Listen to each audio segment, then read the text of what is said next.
Y'all's the hate on all of my moves, but now niggas on it. Y'all used to bait me on me and my views, but now niggas on it. I used to tell them I'ma have me a show, but now niggas on it. Her homies on it. Your homies on it. Y'all's the hate on all of my moves, but now niggas on it. Y'all used to debate me on me and my views, but now niggas on it. I used to tell them I had me a show, but now niggas on it. Her homies on it. Your homies on it. Realest podcast. What up, what up?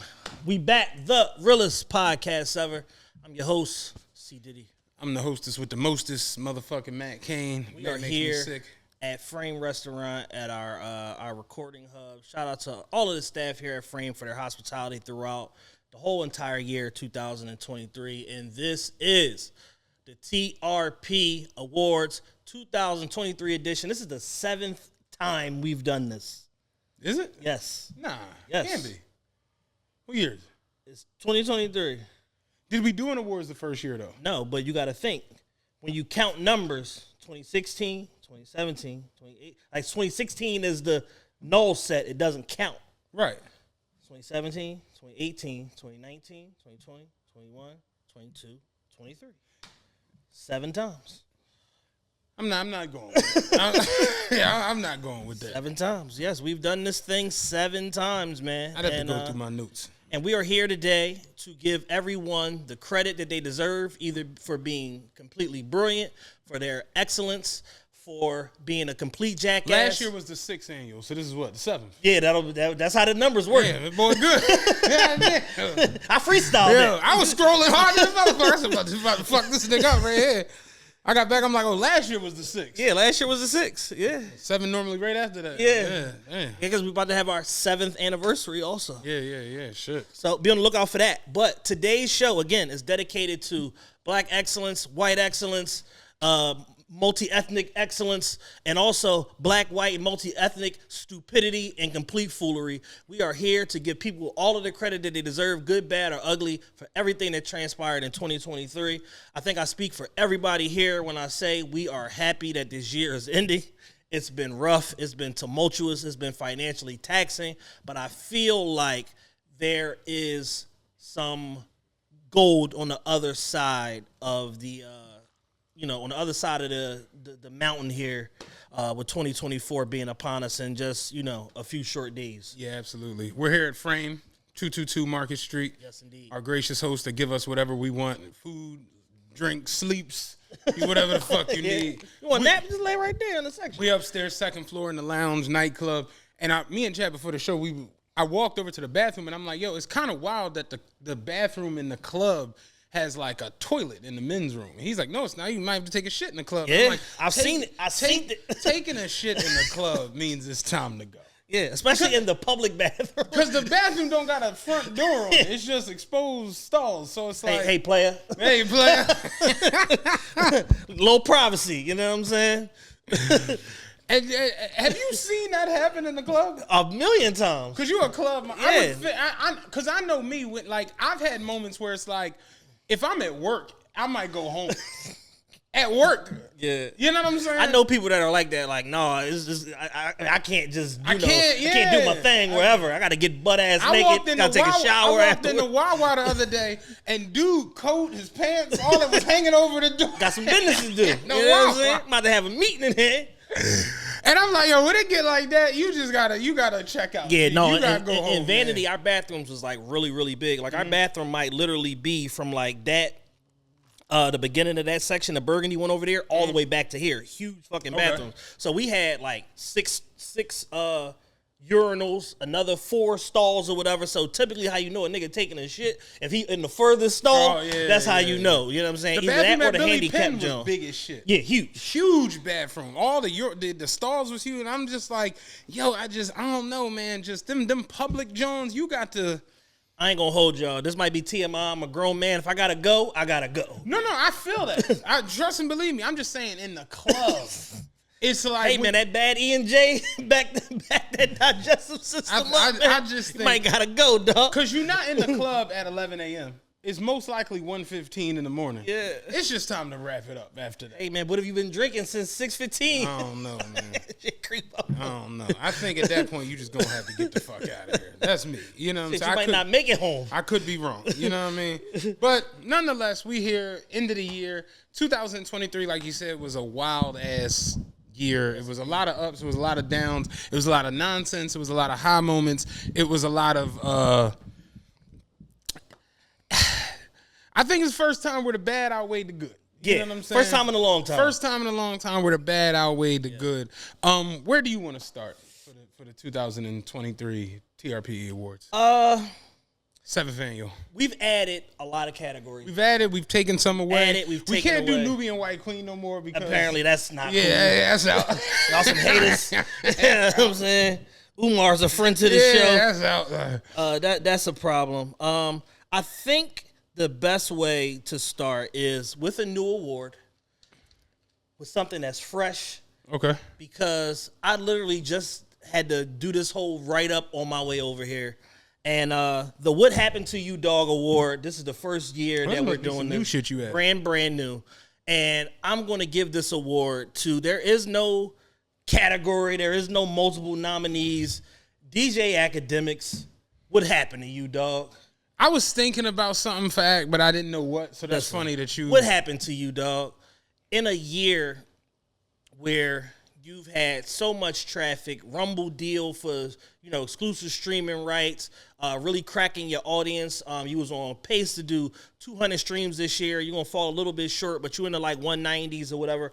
And you've done a lot of phenomenal work, broke certain stories. The Tory Lanez, the Tory Lanez fallout was big from last year going into this year for you, driving a lot of traffic and stuff like that.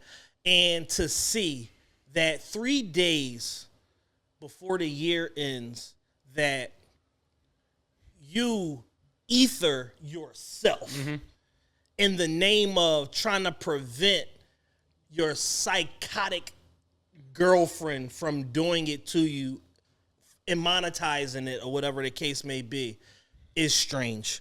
For those of you who haven't seen the clips floating around or haven't seen the stream, I was up at 5 a.m. and this thing came across my YouTube feed and I was glued to the screen. I watched it in its entirety, an hour and 8 minutes at 5 a.m.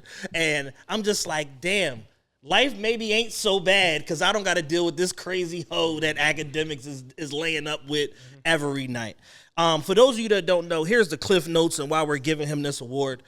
In a bold attempt to do some Kevin Hart-style reverse extortion, Academics decided to go on live stream on Friday, 12/29 and expose himself, and that he did. He revealed a girl he brought to his house had a train ran on her that night by his friends while he was passed out drunk. This later led to a police investigation and his door being kicked down by the police and him having to spend roughly $200,000 throughout the course of repairing the door, mounting a legal defense, and all of this whole stuff because he doesn't have control or dominion around his home, the people that he hangs with, or the women that are in his life. And you're going to see the women in his life being a problem as a recurring theme of why he's getting this award.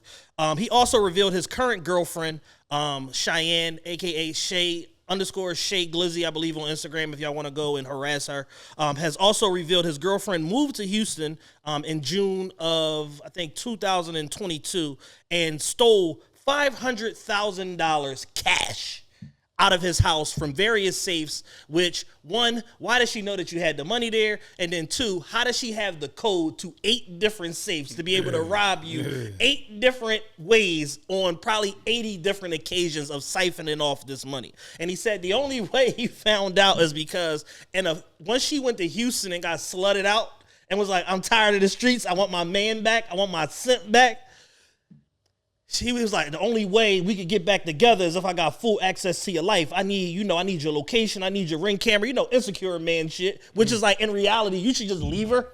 But since you're not going to leave her, I just need to have full control over what's going on. So he gets access to her Ring camera and sees her on the Ring camera taking the money out of socks.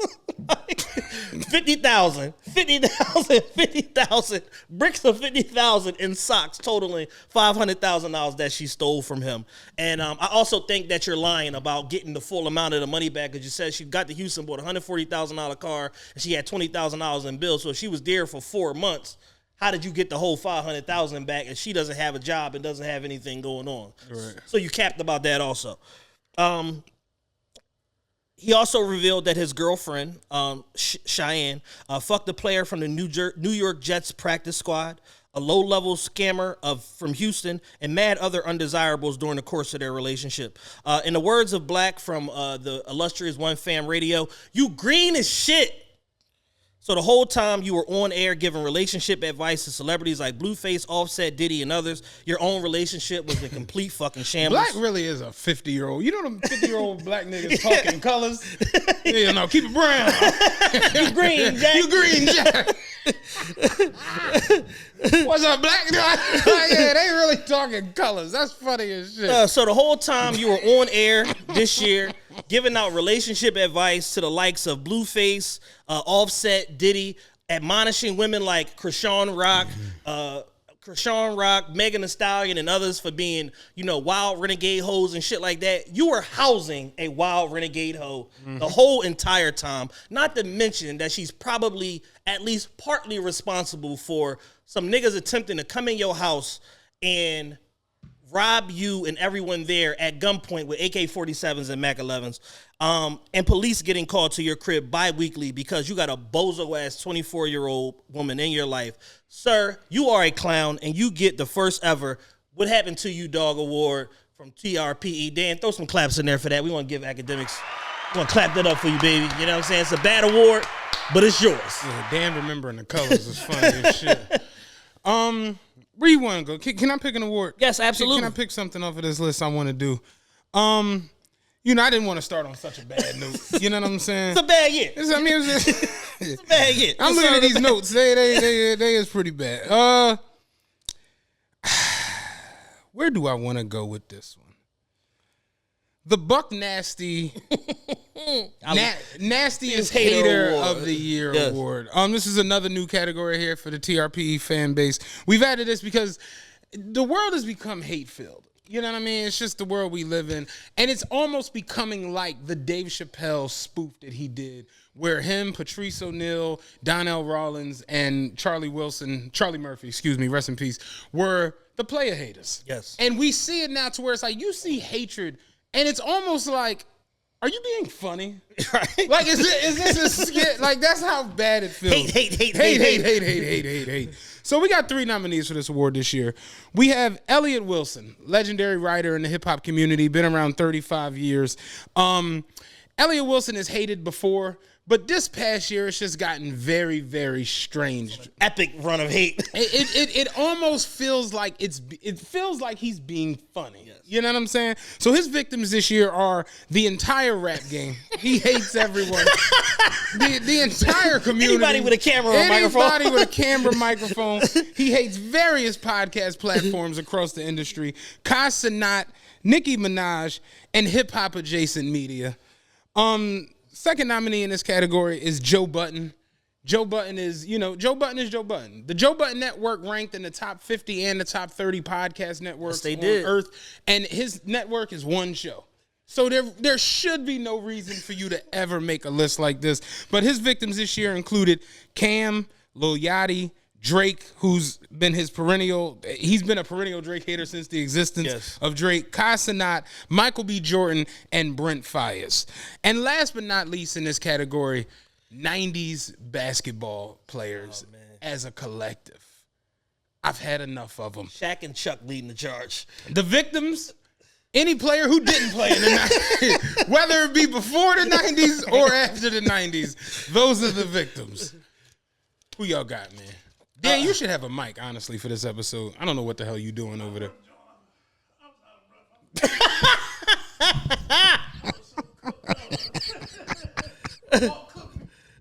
We have a mic for Dan. Hold on. Talk through this and see where you at with it. I was so cooked. Elliott Wilson is just, he takes hating to heavenly heights. You know what I'm saying? Because he hates from such an imperial way. like an imperial disposition of hatred that we've really never seen. You know, in the hip hop community, hate is like, fuck out of here, you bitch ass nigga, I better not see you in the streets. And Elliott Wilson's level of hating is like, he turns the hatred towards the people. Like, y'all like this person who ain't me? And it'd be like, yes, nigga, we enjoy this level of media. What the fuck? My personal pick for this is probably going to be Gary. 1990s basketball players. Seeing the 90s players go out of their way all the fucking time. When nothing is happening. Yeah, just Tuesday. It don't even be a game on. It'll just be like a 90s nigga for whatever You know who reason. ain't all that? This nigga. I saw the clip the other day. This is what I mean with 90s basketball players. For as much as we talk about Shaq, Chuck, all these Reggie Miller, all these different guys, I saw a clip the other day of Jadakiss, Set Free from And One, and Gary Payton. Did you see this? No. Gary Payton was a guest on a podcast. They said, "What's going on with you, Gary? How you been, man, with your retirement? You know, you one of the best point guards ever. You know, you won a Defensive Player of the Year. Nobody ever did that as a point guard. You know, you got this illustrious career. They consider you the greatest point guard ever behind Magic and Stockton." And he said, "Yeah, man, I tell you one thing that just burned me up is seeing the Clippers get called Lob City. Me and Sean Kemp was Lob City." I'm like, yo, what? Hate. Hey. I'm like, yo, they ain't asked this nigga shit about the Clippers. Ask about him. I gotta get this shit off my chest. Yo. And mind you, I've never seen anybody hate on the, because what is there to hate about the Lob City Clippers? They was just fun to watch and won nothing. It was a fun team, ass in the playoffs. You've never heard hatred towards the Lob City Clippers. Who the fuck Blake Griffin think he is? He jumping said, over a he kid? said, man, we was doing that in the 90s. He said, I'd lob the ball if Sean Kemp come like, yeah. He said, where the fuck y'all get off calling them Lob City? And Jada just sitting there. You can tell he was high, like, right. So my personal pick, man, 90s basketball, like, as ridiculous as Joe Budden is, I can understand it because it's Joe Budden. I think Joe, the difference in Joe's hate versus everybody else, Joe is feeding the content machine. Right. I think Joe is just like, I'll talk about any of you niggas if it's as a means to an end to like get a message out there and drive traffic. And I'm not saying that I agree with Joe, but the thing I have with Joe with his hatred is the things that he's hating on and the people he's hating on, it does have a foundation because there's a whole community who's on that train. Exactly. The hate Drake train is very, very long. The hate other podcasting, we see it all over the fucking place. Yeah. The Michael B. Jordan, everybody fake hated Michael B. Jordan for a couple months after the Lori shit. So it's like, it has a little bit of foundation. 90s basketball players just be like, let me see. Wembanyama, he ain't shit. You know what I'm saying? Like, Did you see the Shaq joint with Chet? Chet Holmgren? Yes. No. He said, now what we got to do is, I got a problem with, y'all keep calling him phenomenal, you know what I'm saying? and promising, you know what I'm saying? I was phenomenal, you know what I'm saying? You got to substantiate that. And I'm just like, Shaq, like he don't stop. Like Shaq and Chuck are single-handedly leading the charge, and because they're so big and larger than life figures and on TV 100+ times a year and all of that shit, it's making it so that the other niggas from the 90s is like, oh, this how I get my shit out there? That's how I get popping again? Let me hate on some young niggas. Like Rasheed Wallace was straight like, yeah, LeBron wouldn't have been shit in our era. And it's just like, he cooked y'all in your era. In your era. Y'all just won a chip and then he dropped the 28 straight on y'all. Like, and like, them players from that late 90s, early, they don't make sense ever. Barkley the other day was like, the Pistons is so bad, they might as well just go ahead and let, he was like giving a joint of who could play, and it's just like, no, nigga, they could not. No. Y'all are bugging, yo. Like, nobody hates the way 90s basketball players hate. Yeah, I think the finalists for this award are 90s basketball players and Elliott Wilson.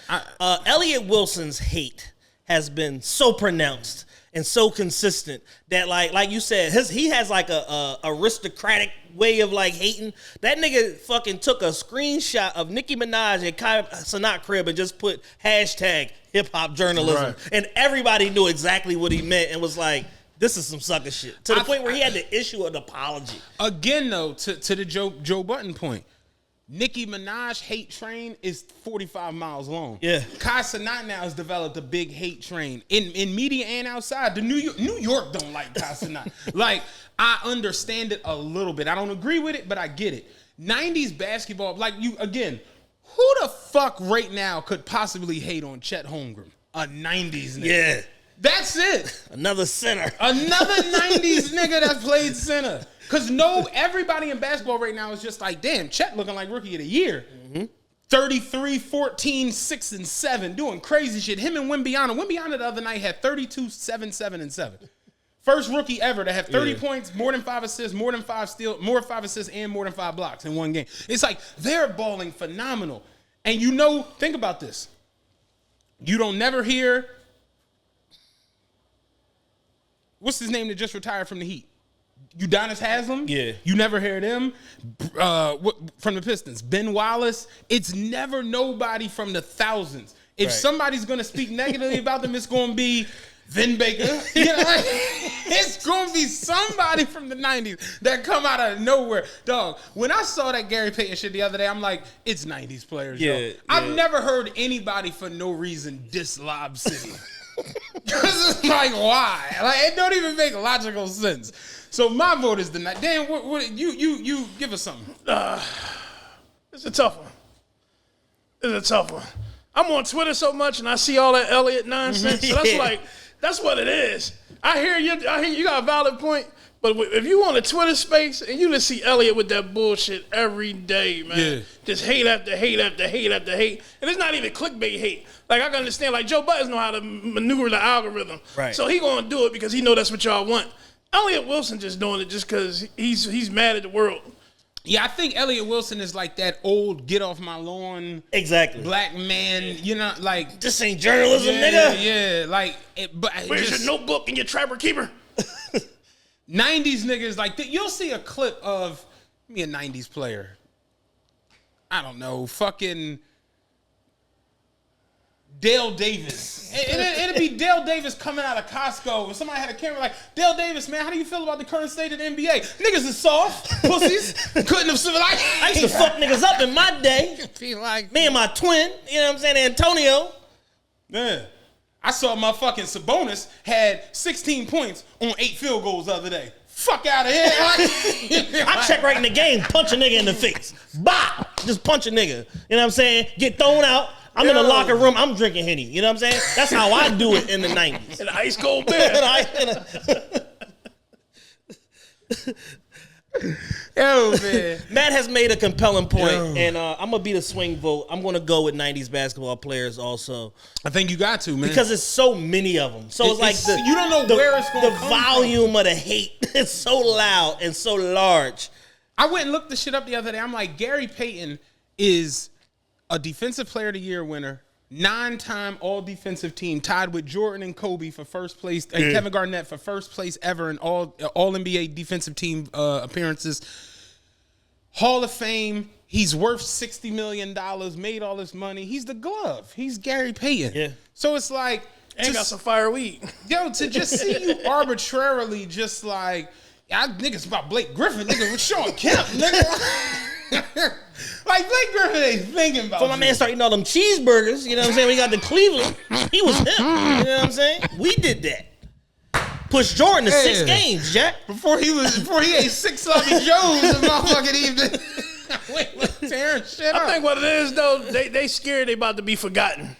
Like, they about to be like the older dudes from the 70s that nobody talk about no more. Absolutely. And they want to still be in the conversation. It's like 4 niggas from the 70s people talk about. Jerry West, Bill Russell, Wilt the Stilt, Pistol Pete Maravich. Yeah. That's it. Like, so it's like a lot of the 90s basketball player hate is based around marginalizing these guys so that 1, they won't be forgotten, and then 2, they won't have their place in history knocked down. Yeah. Because it's like, if I'm top 20 now and niggas is doing shit that I was doing at the peak of my career as rookies, I'm top 200 now. This shit is wild. You know what? People are talking about that Lob City up and then the Clippers. Get the hell out of here. Nigga, I was first live. We was first live all live. Nigga, I used to throw things all up over here. That boy used to come get it. I got I saw that. I was just Making up words to substantiate the hate. no, but I've never. The Lob City was like the coolest shit ever. You ain't never seen nobody say nothing bad because it was so fun to see Jamal Crawford, Blake Griffin, DeAndre Jordan, Chris Paul. They were fun as shit. All them legendary dunk-ons and lobs and oops and shit. It's just here come the '90s and get the hell out of here. Straight up, man. That if it was a tie. I saw that 2 days ago. I said, "Oh, that just pushed it over the top." That put '90s niggas over the top, man. '90s niggas with the hatred in basketball, they gotta be it. So we gave them claps right there. Yeah, that's official. '90s niggas, the Buck Nasty first, the inaugural Buck Nasty Hater of the Year award. Rest in peace, Charlie Murphy. Goes to the '90s basketball players. I want to have this is a big category right here. Okay, feature of the year. Yeah. Rap feature of the year. Let's get serious, man. You want to run them down? Party Next Door, members only. I was the Christopher Columbus of saying that Cardi smoked this young because the song is buried in the in a part of the album where it's like, you know, if you heard, you know, a little bit too many synths or whatever, you might have tuned out already. Calling for you, fucking I don't give a fuck, the Yeet record or whatever. So a lot of people didn't get here until later, but I was already there. Y'all just got there, I've been there. So Party Next Door on members only. He floated. He walked on water on that joint. Lil Wayne, Big Dawg with Benny the Butcher. This man flipped like 34 different dog breeds in 12 bars. Like it was phenomenal. Like I couldn't believe it. And Benny did his thing, but Wayne just came on that joint. Siberian husky flow. I've been a big dog since a puppy though. Like that shit is just God tier rap. Drake on Meltdown from Travis Scott's album. That was my early favorite. Doing some ASMR shit. T-Time. And we saw the video of it was a video of Trav playing his verse where people just lose their goddamn minds to that shit. Like that was one of the biggest features on the biggest selling rap album of the year. Benny the Butcher, Oprah and Gayle from Lil Wayne and 2 Chainz album. My goodness. This is God tier rap. And Wayne went to space. Benny went to the multiverse. Like Benny must have heard what Wayne, 2 Chainz did, which was good. Heard what Wayne did, which was phenomenal, and said, "All right, I got this. I'm gonna figure this out." The nigga said, what he say? I stay next to my scale. We like Oprah and Gayle. That was how he closed the shit out, and that became the name of the song. So when your final bar becomes the namesake of a record, you know you did your thing. Machine Gun Kelly from The Sopranos with T Grizzly. He smoked this. Machine Gun Kelly at this point right now, especially after that garbage that Jack Harlow just dropped, where he literally had some of the worst raps since Vanilla Ice. Machine Gun Kelly is the best white rapper alive. Sorry, Marshall. And he smashed this joint. So if y'all haven't checked that out, T Grizzly, Machine Gun Kelly, Sopranos, it's a phenomenal song. Machine Gun Kelly did his thing. Future, Turn Your Click Up. This is my personal favorite, I think.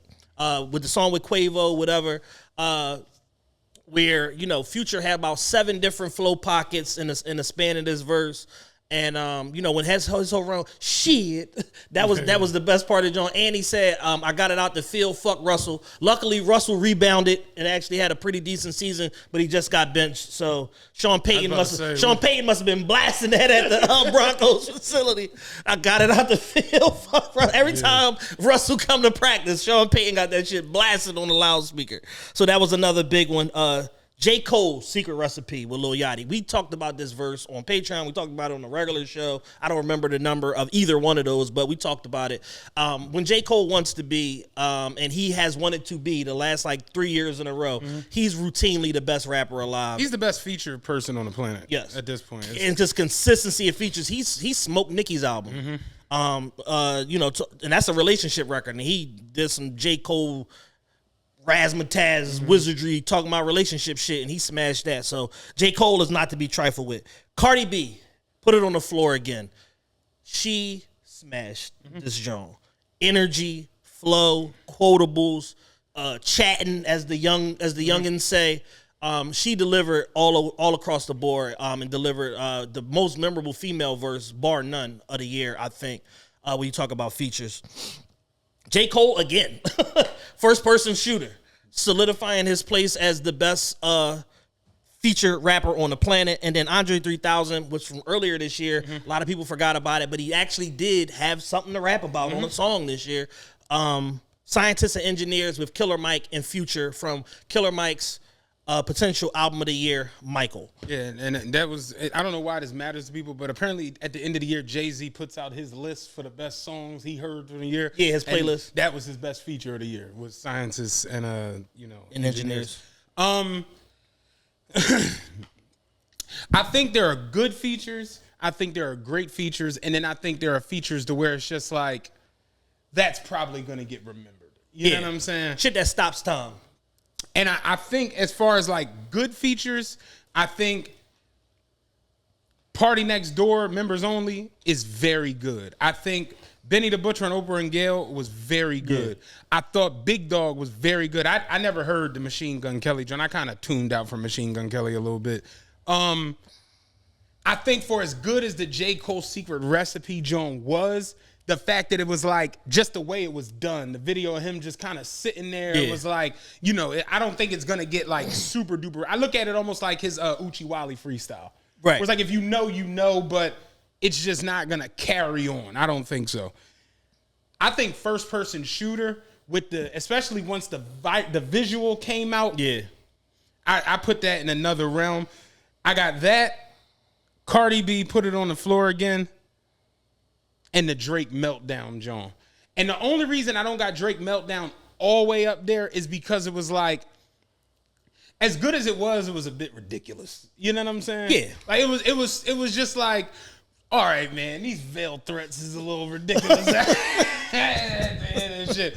But he did have a line that's kind of stuck to me where he said, since Virgil done died, the members done put up the Louis. We not even wearing that shit. And it was real. That's a fact. And that's a talking point from like a fashion like style side, but then also when you see that Louis Vuitton numbers is actually down for like the first time. They went from the number 1 brand to like number 18. Yeah, to see that is just like, man, I guess the members they are not wearing it. I guess the members they ain't wearing that shit.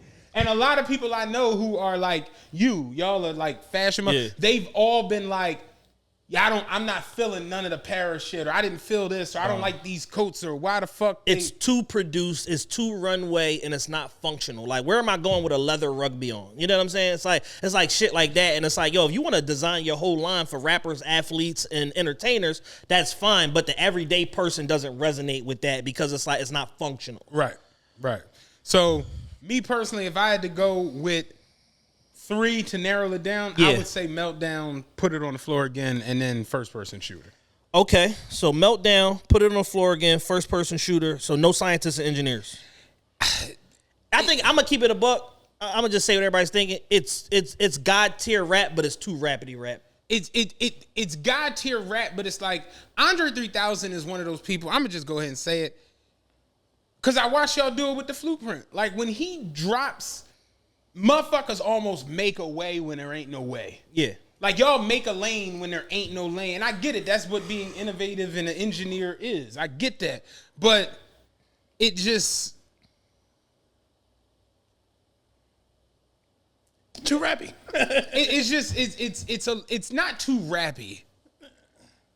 But it is a little too rappy. Yeah.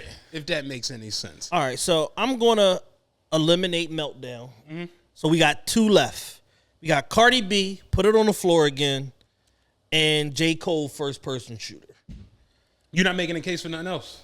Nah. I thought you was going to try to turn your click up in there. I mean, it was good. Mm-hmm. You know what I'm saying? It was good. It was very good. It was memorable, whatever the case may be. Future is the king of those songs or those verses where it has the street like he's done it time and time again. He did it twice last year. Remember Married to the Game? What was the line? Majority of these bitches ain't love, they all them been ran through. Like he does that over and over. So when he did that, I got it out the field. Fuck Russell. What was the joint last year? Tell Steve Harvey I don't wanna. Yeah. He has. If we do line of the year, right, it's probably gonna be Future would win that. But over then, and over. but then it's like when Russell Wilson comes out and is balling so goddamn hard that they trying to restructure his contract to avoid paying him all his bread. Whole issue. It's just kind of it's like, all right, well, you know that didn't work. Right.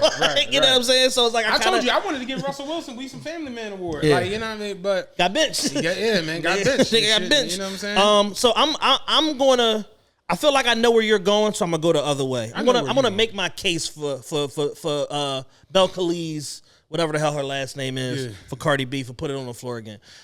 Just that whole phrasing, and that goes rip me out the plastic, I'm acting brand new. That's attributed to Lotto, but Cardi came in and took it to new heights. And you know, we had the video with I've been balling so damn hard I could have went to LSU. Then you got Angel Reese in the video, and it's like Cardi just encapsulated so much of what was going on culturally in this verse in terms of like style, you know, quotables, pop culture references, and all of that stuff that I agree. I want to put it on the list. I think it was phenomenal. I want to lean toward Cardi B, but I can be swayed for J. Cole. All right, you want me to make an argument? Make an argument for J. Cole. Who's the biggest artist of this generation? Drake. It's Drake by a long shot. By a wide margin. By a wide margin, right? J. Cole has how many #1 records in his career? One. It was this one. This one. This is J. Cole's first #1. And J. Cole gets on this #1 song and immediately has people almost like mad at Drake because you didn't rap. As like you understand what I'm saying? Like when you hop on a feature and you take it over to the point where the person's song, his fan base is like, nigga, what the fuck wrong with you? Don't you get on the truck and track with Jermaine and be not fucking rapping the best of your ability? Yeah. Like J. Cole set shit. It almost is like, and the crazy part is the first time I heard it, I'm listening to it and I'm just like, oh, that's great. Oh, that's dope. Oh, that's dope. When he took that pause and he came back and was like, I spread his whole shit up the crop dust. I'm like, oh man, them niggas about the to bomb lose. atomically niggas. I said, man, he went deep into his bomb atomically. Bring out the crop dust. The rap, man. Listen, we'll talk that Wright brothers shit, nigga.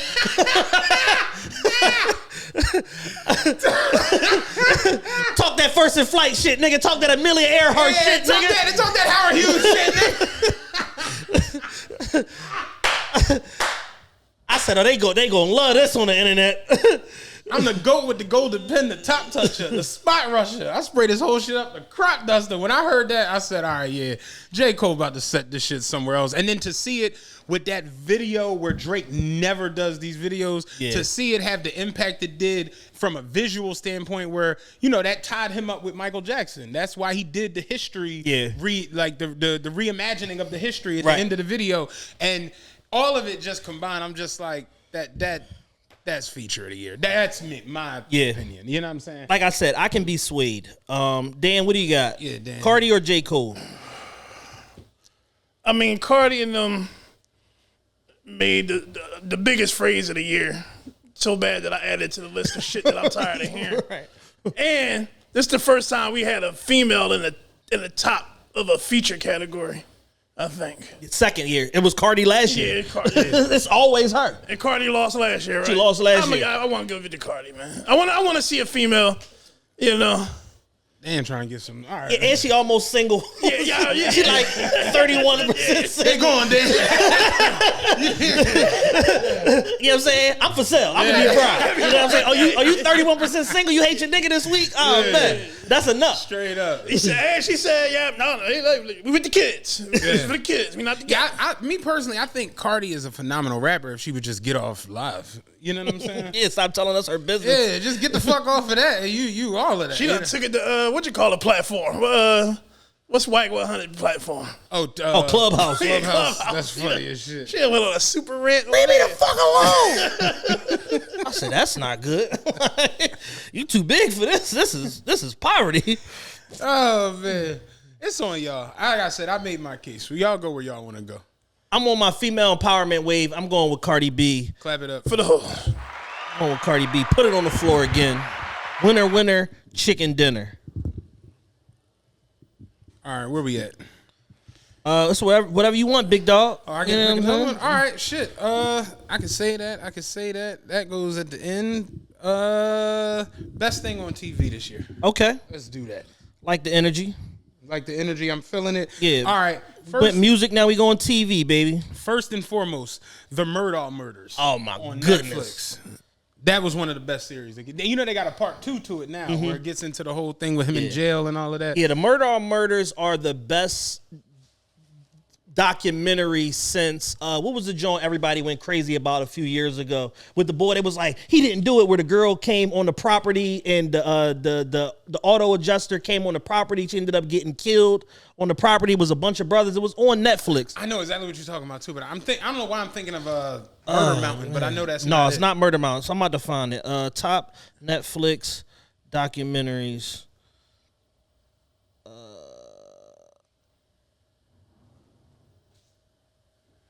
Of all time. Hold on, wait a minute, let me get it together. I know exactly what you're talking about, but I can't think of the name of the shit. I never can do a shit. But that had like a part 2 and a part Making a Murder.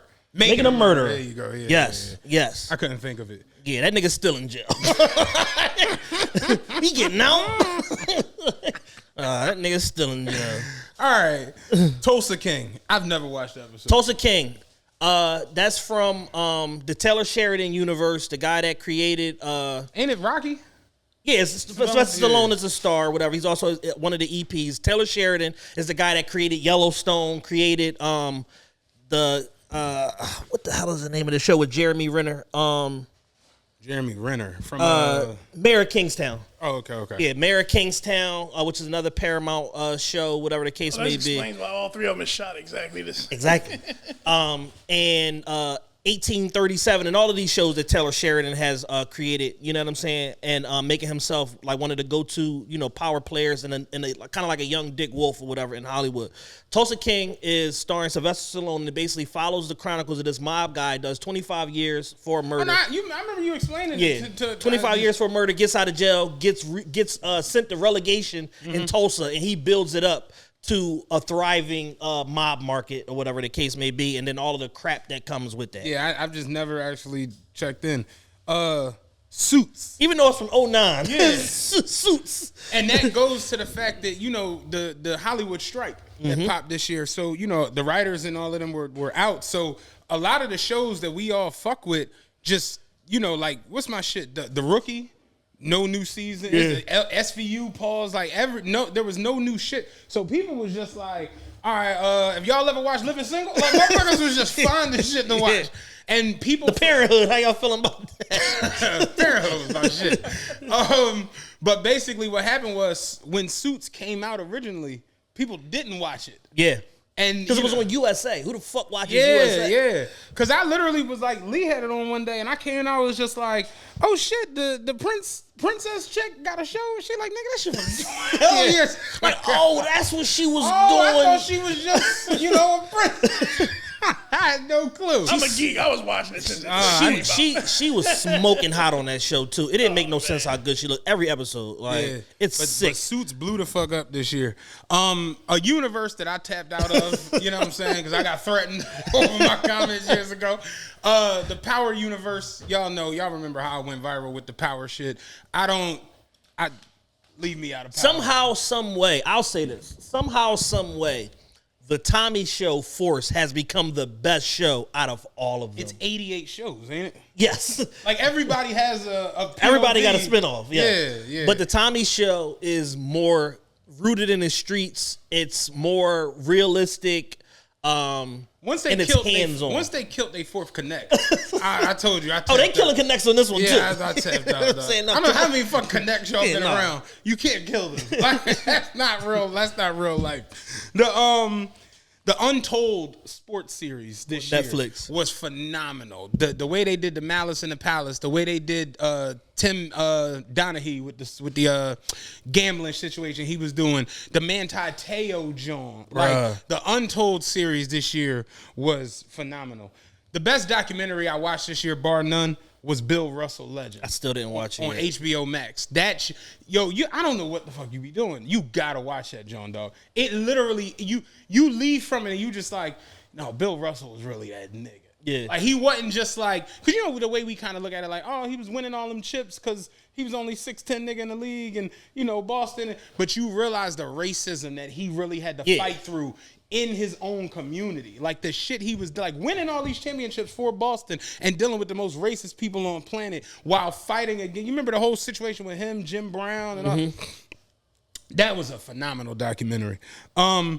The Built in America series. For all of those don't know. Fire. The cars built in America, the toys that built America, the food that built America, the Titans that built them. The Titan Joan was excellent. Like, they got a whole dope series on the History Channel. That was probably one of the best series I've seen. And you could get it on Hulu too. Yeah. You know, Hulu taps into a bunch of shit. Yeah. I don't want to sound like that. I think Max has a thing with the History Channel too. So yeah, it's they like, all got a bunch of different Jones partnerships or whatever. My favorite new show, The Bookie. Yeah. On HBO Max. It's only the first season. They release 2 episodes a week. So the season is done. 8 episodes. 8 episodes. They just finished the shit. I just finished it the other night. That's probably the best new show I've seen this year. And a late entry, headliners only. Yes. Chris Rock and Kevin Hart on Netflix. Dope as shit. Yes, indeed. That shit was all of that. What you got? I ain't gonna hold you. Kind of want to pick Suits. Kind of want to pick Suits for 2009. Every episode is the same episode. We come up with a problem. What's my man name? The main lawyer, not Mike Ross, the other lawyer or whatever. Shit. But he comes up, he has some fucking problem. Mike Ross goes and solves the problem because he's a think tank, and then they live happily ever after, or they leave you with a cliffhanger, and then Mike Ross solve it in the problem in the first 5 minutes of the next episode. Every episode is exactly the same. Hey, And my man phenomenal support role with the mud bath and all that. Yeah. Lewis. Lewis lit. Yeah, Lewis lit as a villain is so detestable and so priceless that he carries the show where it's like you cringe every time he comes on screen, and that's the sign of like somebody doing a phenomenal job of acting, when you feel like a visceral reaction to seeing this person every single time, because they're always on nut shit, and Lewis Litt is perpetually on nut shit. So even though it sounds crazy, but it's like the shit predates even our show that we have here. But for some reason, I want to give it to Markell was not a fucking princess. No, she was not a princess. She was just a girl. Yeah, just a chick named Megan. You know what I'm trying to saying? make it in Hollywood. Yeah, straight up. So I'm cool with that. I think it highlights the strike. Yes, And that's cool. yeah. Because it shows how you can create some shit, and then 10 years from when you create it, you can finally get the acknowledgement for it. And it encapsulates the dope part of streaming and on-demand content. Yep. Because if we were still stuck in DVDs, nobody would have went back and watched fucking Suits. You Nobody feel would me? have got a Suits. Because they simultaneously put it on Netflix and Peacock at the same time. So it's like whatever service you had, it was just Suits fucking everywhere. My homie, his uncle just came home from jail. His uncle did 24 years. Damn. Shout out to Unc, man. Welcome home. So he just came home, whatever. And he pulled up on me. He was like, yeah, I'm about to go see my uncle, whatever. And I opened his car door, and he had all these DVDs on the seat. I was like, yo, where the fuck did you even get these DVDs at? He was just like, oh, no, they from my uncle and shit. And I was just like, wait, what? He was like, yeah, streaming ain't, he He ain't with the on-demand yet. and he want to watch Bad Boys too. I'm like, yo, what the fuck, man? Try to tell him it's on Tubi, but like, yeah, straight up. And I'm thinking to myself, I'm like, yo, do you remember where you really had to like hold on? Like, because if I let you hold Friday After Next, and you don't bring it back, nigga, I can't watch it. Cook. I can't watch it. Yo, that was really an awful life. You go, your album is empty. You be like, all I know is right here on page 6. And then calling a nigga like, yo, you got paper soldiers? who got paper soldiers? No, call Man. He got that job. Yeah, that was a real thing, man. Nigga, take your DVD, you cooked. You done. Done. Especially nigga take your porn DVD. Oh, you are smell the smoke. I remember I had a spindle. All the 88 pornos. Let me see what we got. I still don't know who took my Booty Talk 71. I remember one of my homies, somebody took all his DVDs out of his crib but left the cases. He was mad. Motherfucker. Just sticking them in their pocket. Yo, man. Be sick when he find this out. Oh, man. Good time. Shout out to Suits, man. Best thing on TV. Suits best thing on TV 2023, even though it's from 09. Yo, straight up. Sneaker of the year. Sneaker of the year. This is a robust category because I don't think one shoe clear cut was predominantly better than one or another, but there were a lot of dope releases, a lot of fashion house releases with athletic brands and stuff like that. And I think that was the theme of 2023 was like fashion house and boutique integration with sneaker releases, and y'all will pretty much hear it throughout this whole thing. So you got the Jordan Air 5s, actually both colors, the white female pair and the black and maroon, the dust male pair. I love both of those. The Kobe 6 Reverse Grinch, which there's three. Help me understand this. Damn blue button. There's 300,000 pairs of these things in the atmosphere. I do and not. And they're still $400 to $800. Nigga, in my size, like I do not understand the Reverse Grinch. I don't understand any of the Kobe shit. No, like I've tried. It's sick. As a sneaker nigga, I've tried my hardest to like process all of the sneaker nonsense that is going on in the last 10 years, and the Kobe system, like, you know, you can't get the systems. No. Like it's almost like the systems vanished from Earth. Yeah. I can get Jordan's original bred ones, but I can't find some cheetahs. Like, this shit is crazy.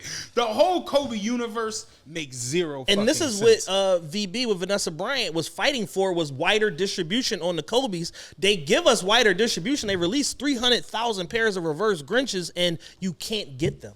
So that means that some Armenian gentleman or some young Jewish Nova lad, Scotian kid is sitting there with 90,000 pairs in a garage. because the back door is real. So that's definitely not winning. But I had to acknowledge how dope of a shoe it is. The Travis Scott golf shoe, phenomenal shoe, especially with, you know, the iteration of more people from urban culture, people like DJ Khaled, Steve Stout, and all of that being more prominent with golf and everything like that. It just made perfect sense. The timing was amazing. Travis Scott. Jordan, look at the two golf guys we gonna have on. Eastside Golf. Eastside Golf. They got a Jordan partnership. You know what I mean? A Cold Wall Nike Tuned Air All Royal. So they did, I think, 3 pairs. They did a white and gray pair. They did an all royal pair. Then they did a black and gray pair. The royal one's phenomenal. They're not even that expensive. You can get them resale right now for like under $200. Not your size, but normal people size. Never. Up to like a 13. You get them for like under $200, $175 to $195 or whatever like that. Super dope. Just shoe that just flew under the radar.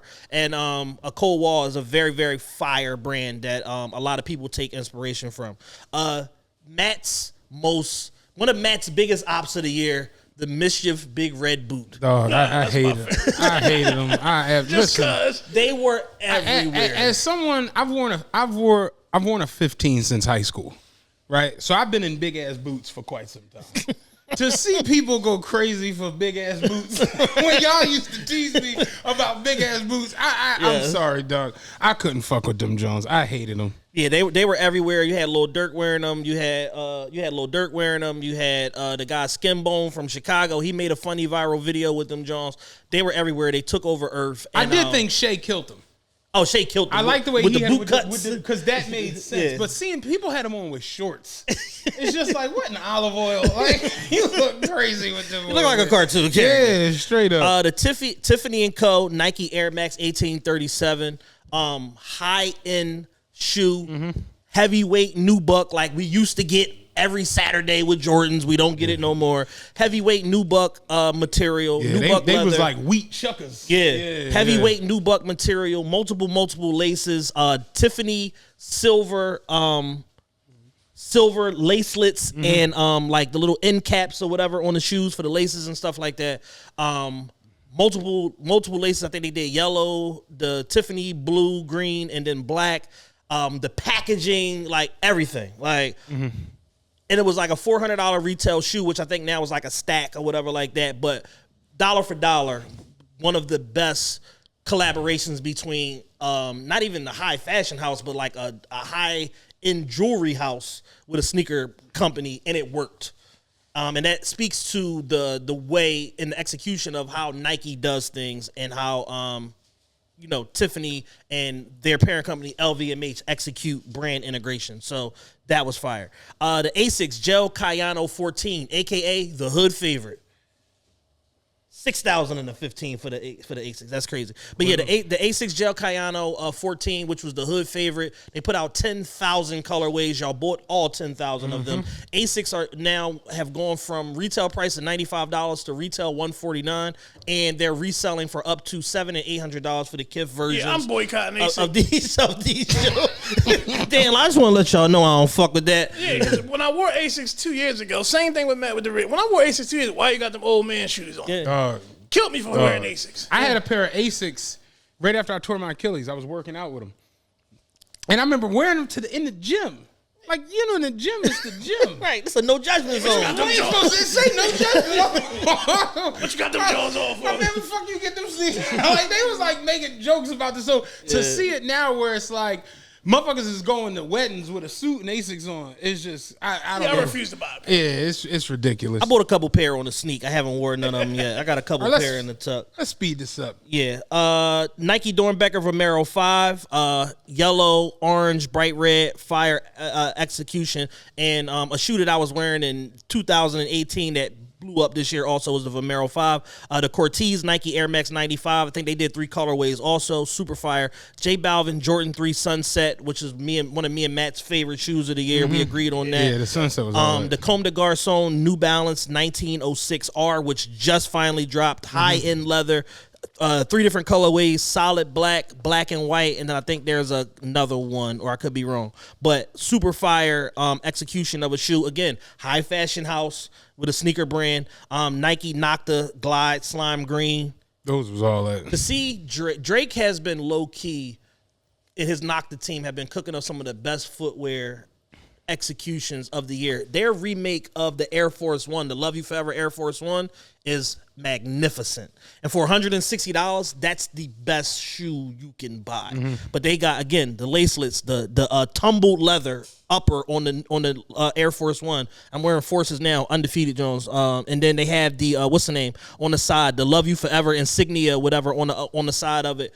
Phenomenal brand integration from Drake and the Nocta team. And then the Jordan 4 SB, which seems to be the universal pick for everybody's sneaker of the year. All the indexes coming out. The Celtics, Jones? Yes. That was this year? That's what they've been picking the sneaker of the year. Damn. Yo, this year been long as shit. Yes. I thought that was last year. The hardest shit on here is the Tiffany Air Force One. For sure. That shit just, like, when I first saw that, and I remember Jules, because he was the sneaker store we bought the shit from in Dubai. City, what the fuck is the name of it? Fuck. But they be getting 15s left and right. Yeah. We were talking, it's City Walk. And we were talking, and I was like, yo, that Tiffany Air Force One, I don't even fuck with Air Force Ones. Right. But I'm like, I'd buy that. Like, that's a hard-ass sneaker. Then, of course, I saw it, like, the first night, and it was like, the first 15 I saw was like $2,400. I'm like, I ain't getting that. I'm not buying this fucking thing.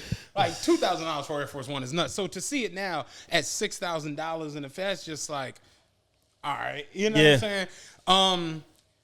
That to me is the hardest shit on there. I like the Noctas, but I don't think it covered enough ground. Right.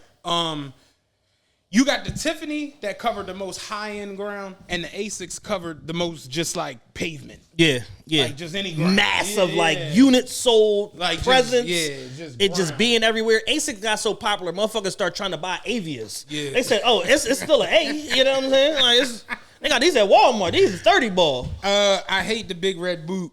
The Amam Year is an interesting jump because as good as it be, it kind of like get worse every time it drop. Yeah. Like the Amam Year 1s was all that. Then the 3s was dope, but they was a little less hot. Then the 4s was dope, but they was a little less hot. Yeah. By the time they get, like, next year, the Amam Year 8s, it's going to be real Well, bad. I don't think it's going to be no more Amam Year because the owner got jammed up backdooring and scamming and all of that stuff. And it's just like, Damn, dog. You know what I'm saying? You one of the few, black faces collaborating with Nike on a high level. And for you to do that and just completely play yourself out of position, you're probably going to end up killing your brand equity because I'm sure that multi-million-dollar partnership is driving most of the equity to your business. Straight up.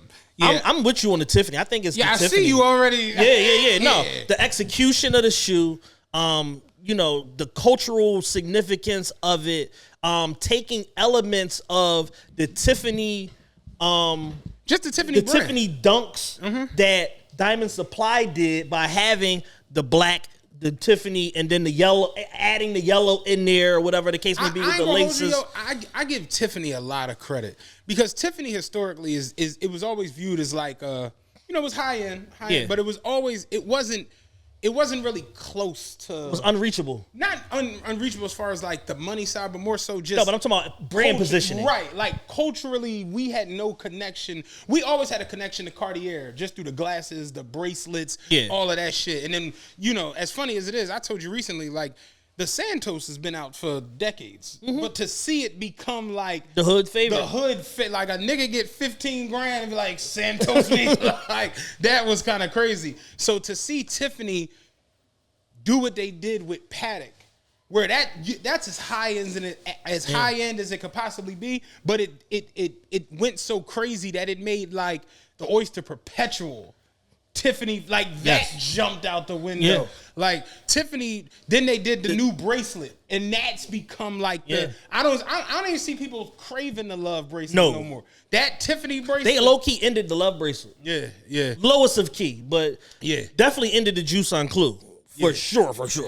And then like they partnership with Jay-Z and Beyonce. Right. All of that like fucking matters as far as closing proximity to a new demographic. And it's like, I remember growing up, like all of the girls had the little sterling silver Tiffany necklaces with the matching bracelets, which at the time was like $150 for the bracelet, $195 for the necklace. It's like, oh, goddamn, now you rich.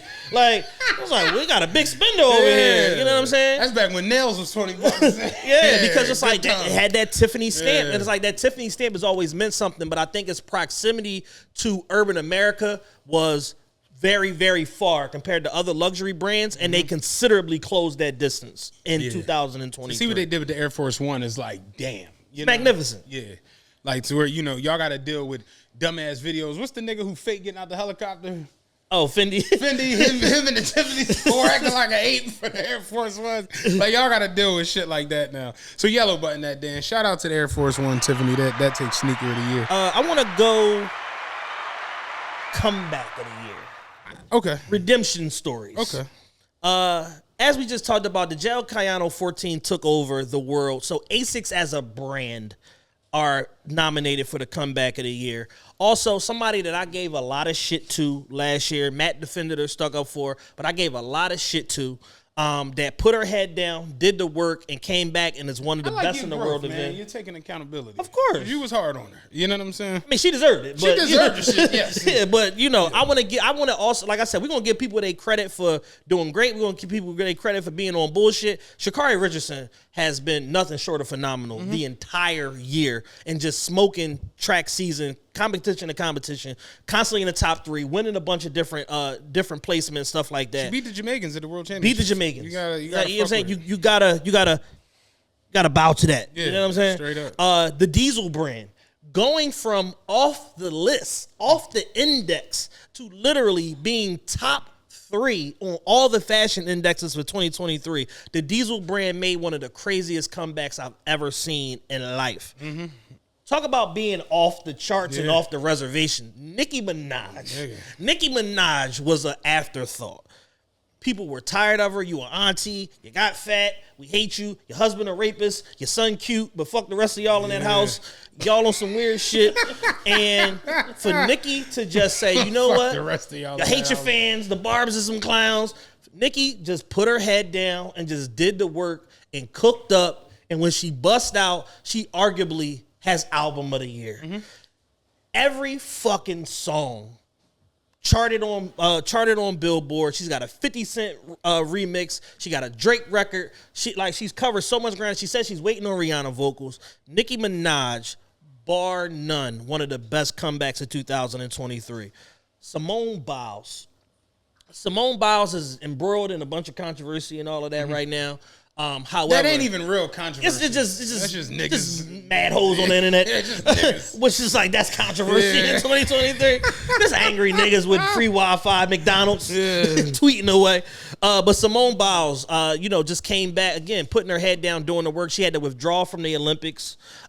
She got a bunch of shit for that. How you give up on your team and all of that. And she just came back and showed, I'm still the GOAT. You know what I mean? Came back and whipped still the best, like and just kicked everybody's ass and just did some black excellence shit. And Chris Rock, man, national tour, co-headlining dates with Kevin Hart. Kevin Hart gave him a GOAT. Gave him a GOAT. He has the biggest documentary that released this month on Netflix. Yep. And he was the first live stream on Netflix this year. Yeah. So broke new ground with that, with his stand-up, you know what I mean? So I was like, getting the shit slapped out of you on stage and just not going to jail for... Yeah, not letting the chopper sing. Yeah, not letting the chopper at the Smith estate. Petey Crack just told his mommy how to shoot a little bull. Like, flatlines out this motherfucker. Nigga, touch me. Like, straight up. So I respect Chris Rock for just being able to compartmentalize and putting forth a valiant effort. Absolutely. I don't know what the shit was with Amber Rose right now, but hey. That's crazy. Yeah, hey, listen. That's crazy. What can I say? Amber Rose said she ain't going back to Philly. Whatever the fuck I gotta do. At all. I know where I'm at. It's Sha'Carri and Nicki. It's Sha'Carri and Nicki. In the theme of women empowerment for the show this year, for the awards show, it's Sha'Carri and it's Nicki.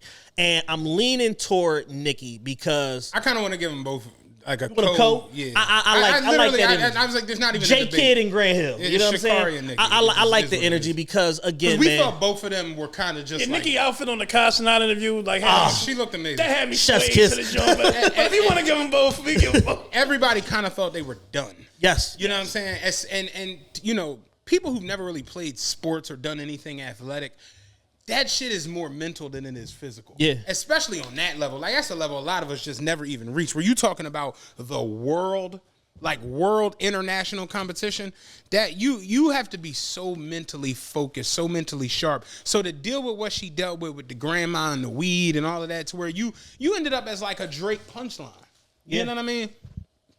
To deal with that, to where you still gotta like remember 20 years old. Yes. Like, you ain't no seasoned vet where you sharp mentally and all this shit. You still growing and evolving and got to deal with all of that shit. And to come back and do it the way she did, where she almost broke the fucking world record. She broke the world record. Like, the competition record. But like, to almost break a world record and do it in the fashion you did, and then win another gold medal, win a fucking silver with the 4x100, it's just like, yo, Sha'Carri killed that. Yeah. The Nike campaign, all of this shit, she smoked it. And Nicki, like we talked about a couple weeks ago, like 200K first week, 90 the next week, smoking shit. Almost 100,000 units, pure sales, like pure album sales. The Barbie soundtrack. Saw the thing the other day. She apparently is going to have the #1 on the TikTok Billboard chart with the everybody shit. I'm just like, yeah, that makes total sense. You know what I mean? The partnership with Ice Spice, like all of it is just like, Nicki she just put her head down and did the work, and she stayed off the internet, you know what I mean, and wasn't, having meltdowns and stuff and yelling at people and everything like that. And she deserves all the credit in the world for just letting her work speak, and then now she's popping her shit as she should. As she should. So, comeback of the year 2023, Sha'Carri Richardson, Nicki Minaj, co-winners. Clap that up, Dan. Straight up. Things I don't want to see in 2024. This is our biggest category with the most nominees, because there's a lot of bullshit this year. Yes. There's a lot of shit that I'm just like, all right, man, I'm kind of just over these things. Can I run them down? Yeah. Gender war content as a whole. Y'all broke the algo with the gender war just content, the man versus women, women versus men. It's boring. It's tired. It's just like, I saw something yesterday was just like, how the fuck do y'all keep making shows discussing this? Because there's no correct answer. And that's the thing. When you have an answerless question, Yeah. we're just gonna question this. We shit. just ask it over and over again. I saw something yesterday. It was like, how y'all feel about 50-50? And I'm like, oh, no. We've ran through so many topics. We back to the original topics. We back on 50-50, $200 dates, and is you a broke nigga if you pay the tab but she leave the tip? Like, we back to that on the gender war content. Like, we are fried. That's question 0. And it's not just black. Yeah. It's world. It's like because if you watch the whatever pod, it's the same shit. If you watch Fresh and Fit, who they have, a multi-ethnic cast of bimbos up there with them, it's the same shit. I ain't gonna hold you. Charleston White is like it was funny for like a couple of months, and now it's just He had me. Yeah. I was in the Charleston White verse. He had me. Like, it's gotten to the point the last couple of weeks where I'm just like, took his eye out, man. He took his eye out. Like, once you take your eye out in the name of being relevant, you are fried. Dog. Took his eye out. That nigga took his eye out. And it's like, They said, no, don't take the eye out. Yeah. No, let me show you what's going on with his eye. Yeah. Tried to hit a nigga with a flower pot at the concert. Got knocked out at the barbershop. Yeah. He sleep. Bah. There was, and this right here is the my problem when it comes to like black media at times. I saw a story the other day of a young black woman, right? Mother of 4. She had a situation where a young man, 15 years old, was trying to break into her daughter's bedroom. The young boy tried to break into the daughter's bedroom. She called the cops. They dispatched the cops. The cops came. The young boy left or whatever before the cops got there. They said, lock your windows, lock your doors, da-da-da. Long story short, the young boy came back and tried to get back in the window. She went and got her registered gun, shot him, killed him, protecting her kids. Yep. The apartment building kicked her out for basically causing too much chaos. Yeah, and because it was HUD housing, and you can't have a firearm in public housing. So now they're bringing this shit to light, and I'm like, damn, this is a tragic story. This shit is like sad a little bit, and I'm like, I'm kind of getting into it. Then she's doing the live interview, and she's sitting there. You know who she's talking to? Charleston White. And Sean Cotton. I'm like, what in the fuck? Charleston White, like you can tell he's trying to care, but he don't really give a fuck because he's still talking. He's like, cause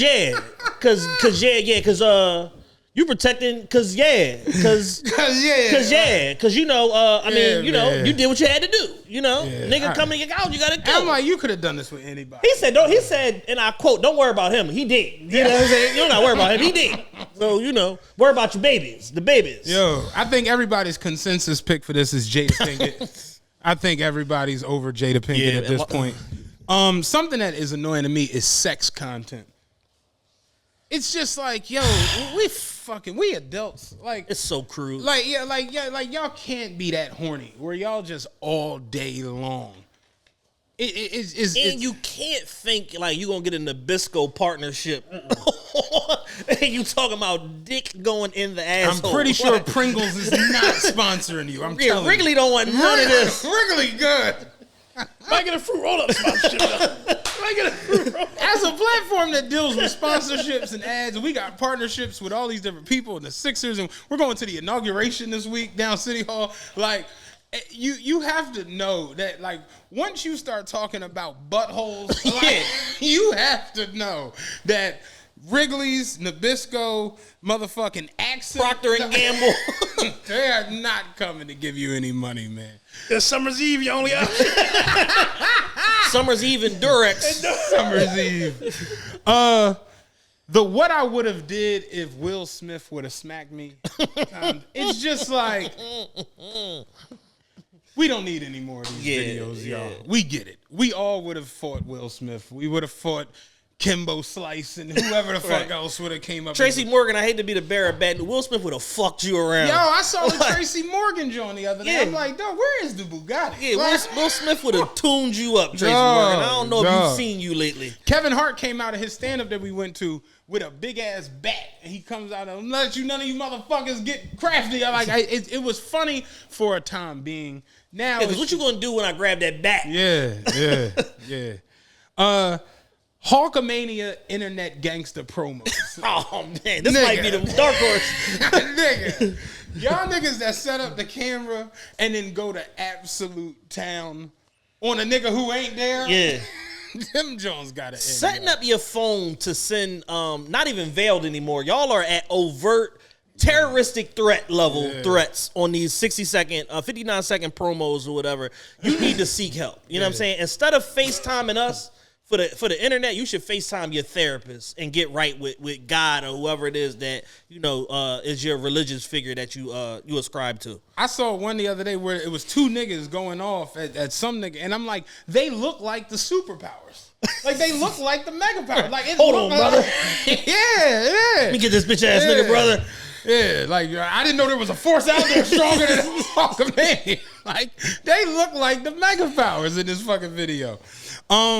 Mariah Mills. Oh, man. Fried. Cooked. Cooked. I don't even think we got to say much. Cooked. Did you see Zion got a tattoo? Oh, yeah, that joint was like the commercial where it was like no regrets. Like, it was like that because it was supposed to be a cross centered on his chest and it's like slightly to the left titty more. Somebody in the comments group was like, yo, no bullshit. Every couple of days, Zion does something that lets me further know. I don't know if he should have went to Duke. You know what I'm saying? Like, dead ass. I know Zion has never done homework. Yeah, straight up, man. This is my personal favorite, conspiracy theories. Yeah. Because y'all just make shit up. Just for whatever reason. I'm just going to make it up. You know what I'm saying? Nigga put some eerie music in the background and get to talking on them TikTok videos. Nigga be in a trance for months. Oh, I didn't even peep you added the last one. Oh, man. Close friends and people selling access. Yo. Number one, I'm gonna lean in a little bit for this one. Number one, y'all gotta stop posting Popeye's chicken and like you doing the dishes in your close friends. Like, this shit is stupid. Who you ducking? Like, what part of like the dish patrol is looking for you that you can only do your dishes in your close friends, or you can only have like a piece of chicken in your close friend? Like, it's ridiculous. And for people that are selling access to their close friends, it's like, you're a weirdo, because especially if you're a celebrity, because it's like, yeah, it's a revenue stream, but somebody's gonna leak your shit. Like, because it's like, if I know I could take this exclusive content and mass record in a select window and then sell it to TMZ, that's better than getting blocked off of your platform. Like, so it's like, y'all be setting yourselves up. It's like the nigga that go and cut a promo video snitching on themselves and then get locked up, and it's like, who's snitching? Yeah. It's like, that's the type of shit. It's like, yo, y'all putting people in y'all business and expecting them to mind their business. And it's like, once somebody else knows, it's no longer a secret. So the fact that y'all are trying to operate like close friends as a business is just ridiculous. I've never used the close friends ever on social media. I've used it a time or two. Listen, I went on a nice date run back in 2019. Y'all, I'm here. Look at the camera. Y'all ain't my close friends. You know what I'm saying? Like, I have close friends. I just talk to them. I text them. Yo, what's good, what's G? Good? Like, I don't feel it necessary to send content to people who I know Instagramly that ain't my real friend. You know, real shit. The premise of it doesn't make any sense to me. Like, y'all will see a meme and be like, "No, I ain't gonna post this for my followers, for my close friends." Yeah, because they gonna know what I'm saying about this here meme, and it's so fucking dumb. Yeah, and I'm tired of getting gaffled by, I'm in so many people close friends. I'm tired of getting gaffled by them little green circles, and I click on that shit, and you like jumping double dutch, and it's like, this is dumb. I said, no, take me out. Like, you know what I'm saying? Remove me. Let me out, Doe. Yeah, I don't. Doe, let me out. And then I think we had one more entry. I think you skipped it. Adam 22 from No Jumper. I did skip over that. I'm sorry. Yeah, white supremacist man himself sell his wife for content. Yo, Adam 22. that's such a bizarre. Adam sold his wife this year. Dog. Multiple times. Couple times. He got a new joint apparently. Yeah. He let the porn star Lil D won, and they hit her with a train. They gangbanged her. You know what I'm saying? It's bad. And the whole free Crip Mac. You know what I'm Crip saying? Mac looking at 15 federal weapons charges. We went out to LA and linked with Crip Mac, man. He was about to put Matt on the set. Yeah, Crip Mac was trying to make me join the Crips. I was not with that shit. That nigga got out the truck and was like, damn, you hustle. Let's rumble. I was like, what, man? We go back here in the alley. Yo, Put you on the set. Free Crip Mac, man. But yeah, even the whole shit with Crip Mac. Yeah, he sold Crip Mac up the river, man. Talking about I'm busy at work. Like that's the most white man shit ever. Yeah, I don't fuck. And shout out to our white allies, but that's the most white man shit ever. Where it's like, so I'm supposed to rearrange. I'm supposed to push this interview back in order to go to court for him and be a character witness. Yeah. If you had a soul, Jules was ahead of the curve, man. He do not fuck with Adam 22. Adam is a Satanist. Straight up. What you got with this one? I ain't gonna hold you. This could be the first time where the field could win. I'm about to say, the whole field, like Every fucking body. Y'all all fried. Yeah. Motherfucker, remember when you played baseball when you was young and had a box of trophies? Everybody get a trophy. I ain't gonna hold you. Like this shit was bad, man. And because I have enough of a problem with all of this to where it's like y'all all could win. Like the unit. One band, one sound. Yeah, one band, one sound. Y'all get a banner. Sex content, gender war content, Charleston White, Jada Pinkett, Adam 22, Mariah Mills, What I Would Have Done If Will Smith Smacked Me content, Internet Hulkamania gangster promos, conspiracy theories, and people selling access to their close friends. Hey, that's man, funny that's a super shit. clap right there, Dan. Clap that up. Yellow button. And we are back. 2023 edition of the TRPE Awards. This is the 7th annual. Chad here. I'm Matt. We're back, man, to give people the credit they deserve for being brilliant, for being stupid. What's that? Oh shit! Get my lunch out the frame. We are here to give people the credit they deserve for being excellent, for being brilliant, and for being dumb as hell throughout the course of the year. And we got some more awards to give out, man. We've given out a few so far. Cardi B, Nicki Minaj, Sha'Carri Richardson. We had one award where the field won. You know what I mean? We've done a lot, man. Where do you want to go next, my brother? Album of the year. You're gonna because I haven't heard half of these. I don't even know who half of these albums are. Album of the year.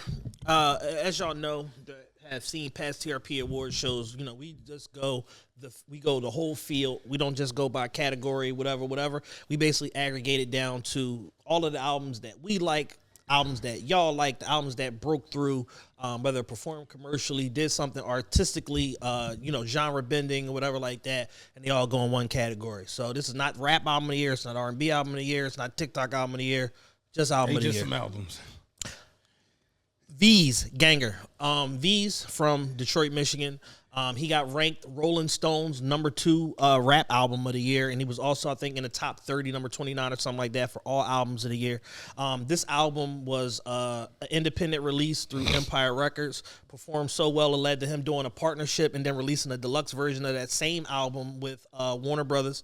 And he's been one of the first, this new generation of Detroit artists to sign a major deal. He had the song You Dig with Lil Baby and 42 Dawg last year, stuff like that. So this was kind of like V's coming out party and his culmination of a genre-bending collection of songs of soul samples, Detroit inspired high energy hip hop, drill music, everything all clashed together in an perfect way.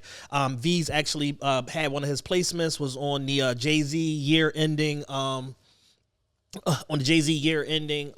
playlist that he puts out every year on Tidal. So shout out to V's, one of my favorite albums of the year. Drake, For All the Dogs / Scary Hours 3, because you got to include the deluxe or whatever like that, because the initial reaction was, what the fuck is this album? Then fucking Scary Hours 3 came out and everybody shut the fuck up. So, Drake sustained excellence, 15 years in the game, still putting out, music at an incredible clip. This is one of his most robust, bodies of work. I think it came in total like 25 songs once he added all of the deluxe songs, 25, 26 songs, something like that. And overall, the album is kicking ass, multiple formats and all this different stuff. I Don't Give a Fuck with Yeet. The second collection of the records had another record with J. Cole on there that, the Boom Bappians loved and things like that. And he's, being Drake, serving a lot of different genres, and Slime You Out is one of the best songs of the year. Tour, All I Wanted Was Everything. Gotta go Philly with this tour. Started with All I Wanted Was Everything, and then it continued into the life of the party. But this particular body of work, it's well thought out. It's well executed. It's topical. It's relationship records. It's it's drill record. It serves a lot of different purposes, and we haven't seen a Philly artist do that in a long time. Maybe since one of the early Uzi records or whatever like that, where you touch all these different formats and things like that within the body of one record. And I think that Tor's album, song for song, pound for pound, video for video, is up there with any major label release, and they did this independently. Shout out to Dope Records. This is not a paid promo. I really, really believe in this album. Lil Yachty, let's start here. This is Lil Yachty basically doing Tame Impala cosplay, making a more alt-rock, folk, R&B, soul-driven album, and it's very, very well executed. I try to let stuff die down as far as like all of the hype around it before I give it an honest listen. And I listened to this album, lived with it for a while the last few weeks, and it really is one of the best albums of the year. Chris Brown, 11:11, his follow-up to the Breezy album was performed commercially, which we said should have been R&B album of the year at the Grammys last year. But this is his follow-up to that. Excellent project, 11 songs. And, Chris Brown just being Chris Brown, he's got thousands of songs in the archive, and he just continues to execute like he always does. Gunna, Gift and a Curse. This is a Matt submission. That's all I got. Are you all right over there? Oh, you was running. But universally, Fuck You Mean, the highest performing hip-hop song of the year, 400 million streams, all of that. I've had people make fake pages to troll me about this Gunna shit. Like, y'all like it, I love it. It's just not for me. I'm not listening to it for other reasons. Killer Mike, Michael. Killer Mike is one of the best rappers on the planet and has been since the whole world with Outkast. That just is what it is. This man is, well-read, well-educated, a community leader, a father, an entrepreneur, businessman, all of the above.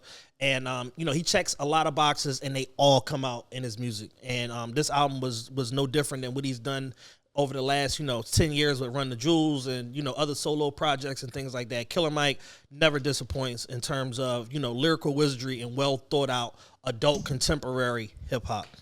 Victoria Monet, Jaguar 2. Victoria Monet is taking the country by storm. What's the song she has? My Mama. Yeah, My Mama. Just basically taking like this hood staple of a record, this hood mantra, and flipping it into a huge R&B record. It's brilliant on her part. She's got plenty of other songs though. She's like I said, she's touring. She's starting to be in demand for features and things like that. And she made an authentic R&B album that I think everybody could love. And then an entry that I just added, JPEG Mafia and Danny Brown, Scaring the Hoes. When I tell y'all, like, the best production of the year is on this album. And, when Danny Brown first was breaking, some years ago, he was actually discovered by Tony Yayo, took him to 50 Cent. 50 didn't want nothing to do with him. He didn't understand it. So nigga with a press out and a missing tooth and stuff like that. And then, eventually Danny Brown ended up landing where he landed, on the indie circuit and, and dominated as a presence, in hip hop there around the time when A$AP Rocky was emerging. And to see him be able to come back authentically, be Danny and then blend with a high level lyricist like JPEG Mafia, and they make this perfect blend of kind of like sweet and sour on all of these different records. And the production is like, it's just unlike anything I've ever heard before, in a hip hop album. And just for the production alone, it deserves consideration for album of the year. That's everybody. Long list of titans that are all battling for album of the year. Yeah, I'm gonna be honest. I didn't realize music was down this bad. You know what I'm saying?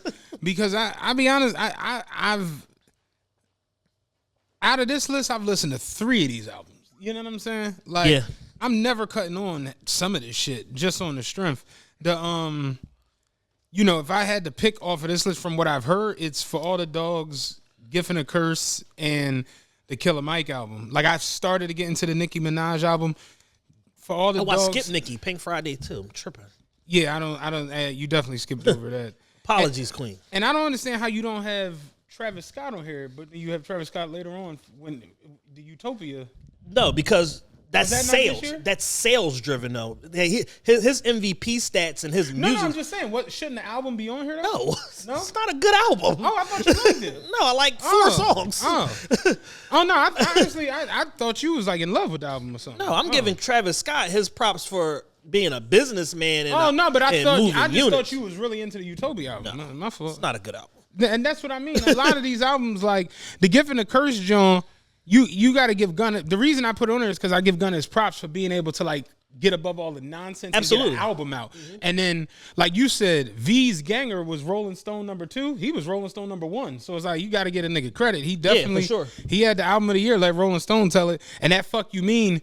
If we did Song of the Year, that would probably be Song of the Year. That song was crazy. Bomb. For All the Dogs, to me, was great, but people hated the shit at first. The Scary Hours 3 kind of repositioned people's view on it. Yeah. I personally I like the back end of the album more. I like the front of the album. Yeah. So it's like I like Members Only. I like Drew Picasso. I like God damn it, I can't think of the name of it. I Remember and all of these different I like the end of the album. So it's really on you because I have no. I'm gonna say For All the Dogs and just let you. My pick is Nicki Minaj, Pink Friday 2. When you talk about somebody, I was about to say Dan. when you have somebody coming back from a huge amount of adversity like Nicki did, and then coming with an album that sonically is pleasing to where it's like every song you hear, you're like, oh, I can fuck with this. Like even before she says one word on every song, the sonics are just so pleasing to the ear that you give it an open ear to listen to it, which explains why every song is essentially performing the same way chart wise because motherfuckers are listening to the whole entire album. Right. So that's not something that's common in an era where we're so single driven and things like that, where it's like you have almost identical performance across the board with every song from the first song to the 21st song. All of them are performing the same. Right. She came back with the with the Beat remix with 50, the song with J. Cole that I referenced earlier that he absolutely smoked that record. The Drake Needles record, which was a record that was supposed to be on For the Dogs, didn't fit the Sonics, gave it to Nicki, repositioned it, and she came and put 2-3 verses on that record. The Everybody record, which is breaking barriers on TikTok, and this is finally like we're seeing a mainstream artist dominate the TikTok charts through a record like that because it's normally the underdog artists or whatever that are breaking through TikTok. So Nicki, as far as every format, she had a #1 gospel song on this album. Like the shit went #1 on the gospel chart. So it's like when you talk about serving multiple formats, putting guests in their proper perspective, repositioning yourself and executing the songs with dope lyrical content, taking chances like doing the Biggie flow on Barbie Dangerous, shit like that. Like it has to be Nicki Minaj to me. I get it. Hey, yellow button, Dan. Do you still have a car? Yes, I still have a Still have a vehicle. Apparently, you can't tow handicapped cars. Yeah, that's the law. Oh, nice. Yeah, So I ran for nothing. that's the law. That's why I tell anybody, I'm like, that's why I tell everybody, like, if there's anything a little bit wrong with you, get that handicap designation, dog. At least your car won't get towed. What the hell? Straight up. So yes, Nicki Minaj, Pink Friday 2, TRPE Album of the Year 2023. Most ridiculous IG caption. You know what I'm saying? Dan's back just in time. Yeah, you're back. Starting out, I'm Just a Girl. That blew up this year. I get it, but no. You know what I'm saying? I get it, but no. Now, is that like a LG Accelerator like stab or diss record or What do you mean? Is that like a is that like a response to the LG barbecue community? with the Hishi Wishi? Yeah. Oh no! Is it's it like just- something subliminal? Yeah, in like it? is it a subliminal shot? Oh, yeah. I've seen girls use it for various different things that make no sense anyway. You know what I'm saying? So I don't know. Fucking fixing a carburetor. Yeah. Nobody knows. Yeah, bitch just eating chicken wings and the caption is I'm just a girl. Like what does this mean? You know what I'm saying? My legs are cramping up from all this business I've been standing. That's the early favorite. Y'all ran standing on business into the I feel like you ain't been standing on business. For as long as it's been around, for it to just make a super resurgence like this, as they say. I feel like you ain't been standing on business. What's the other one Drewski had say? I said I'm on one man army type shit. One verse 50, stand on business. feel like you ain't been standing on business. That shit when he was like, play your shit, standing on business. We stand on business. I'll play my shit, standing on business. Standing on business. The nigga, did you see the one where he was in the studio and he was rapping? He had his rap book and it was standing on business all over the book. Standing on business. Standing on business. The nigga had a whole rap page that just said standing on business. That nigga's an idiot, man. But yeah, y'all ran standing on business into the absolute ground. Oh yeah, to the depths. They ran it into the ground. Soft girl era. Yeah, let me take this one. Y'all Y'all tough ass hoes and some liars. Y'all some tough ass Y'all are the liars. toughest young men I know. And there's nothing soft about this era, man. Yo, straight up. Nigga can't make enough. Nigga can't take you nowhere. Like, this is not a soft era, man. It was a joint. Tougher than leather, actually. Did I is what this screenshot it? Because I seen it on. Oh no, that was something else. That was on Facebook. The Rip Me Out the Plastic. I've been acting brand new. I like the record. Y'all did, when it first popped, y'all were literally ripping yourselves out of plastic. I saw a girl. Couple people almost suffocated. Yeah, trying to act brand new. I saw a girl come out of plastic. Yes. Like At a she prom. was brand new. Yeah, I seen that happen. Remember the concert where everybody had bags over their head? Yeah. It was strange, man. Y'all were literally living your rhymes out. Like, literally. This one is my personal favorite for most ridiculous, and I'm going to tell you why. This caption is never had to do too much. The girls who post never had to do too much Are always doing too much. They all had body surgery. That's a lot. Like I hate to be It's an that intensive guy. process. That's an intense process. Intense, invasive. That's a lot. Dangerous. Yo, that's a lot. That's a lot to deal with, yo. That's not you not doing too much. Yeah. That's Yeah. doing a lot. That's doing a lot. It's compromising your health. Yeah, like straight up. And get it fucked up. Derrick Jones that look really, really good, but it's like that's doing a lot. You know what I'm saying? Like when you get an MRI and they like, yeah, man, no torn ligaments. You like, oh, I bet. But you get an MRI and they like, yeah, you go 3 surgeries. That's a lot. That's a lot. Seriously. So if I had to boil it down to 2, never had to do too much in that goddamn standing on business. I feel like we've been standing on business. Oh, the girl straight said my legs is cramping up from all this business I've been standing on. Like what? The standing on business memes are the best shit on the internet, though. Yo. Where it's like me, business. Yeah, standing on little kids' shoulders and Me, shit. business. Yeah. Yeah, man. I'm going with standing on business. Yeah, I'm gonna stand on You business. almost got to. It took over Earth this year. It encapsulated 2020. And there are so many like variations of it. Like it's all over the place. People just, I'm doing this with the business standing on. It's just so much shit going on. Like standing on business is becoming like power. Like it's got its own universe. Right. Like there's a whole business universe that needs to be standing on. I'm will hype when I'm standing on business. Yeah. All right, man. Standing on business. Shout out to you for being the winner of the 2003 most ridiculous IG caption. Standing on business and all your variations. I want to put these two together because I'm going to come and give out our solo awards. But Okay. I want to put these two together because they go hand in hand. Top 5 TRPE episodes of 2023. Yes, Lord.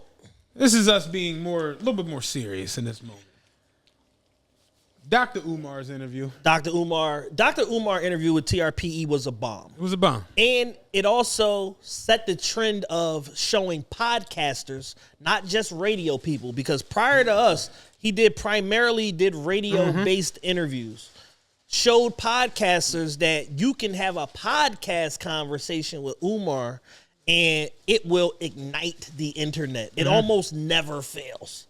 He did a joint with us. He did a joint with Brother C-Moss and them. He did 2 joints with Daily Wrap-Up Crew. One was a heated debate, and one was just like another, interview-style episode or whatever the case may be. And I think us putting Umar in that light to we talked about it on Patreon. He's a self-starter. You ain't got to do too much to get Umar going. So us just feeding him topics, and just letting him go. Get out the way. It just created like a fucking bomb. And to date, we had like 610,000 Instagram views, over 1 million on TikTok, millions and millions of global impressions and stuff like that. It affected our economy and our bottom line of how we run our business, and it created a trend. So definitely Dr. Umar episode is in that top 5.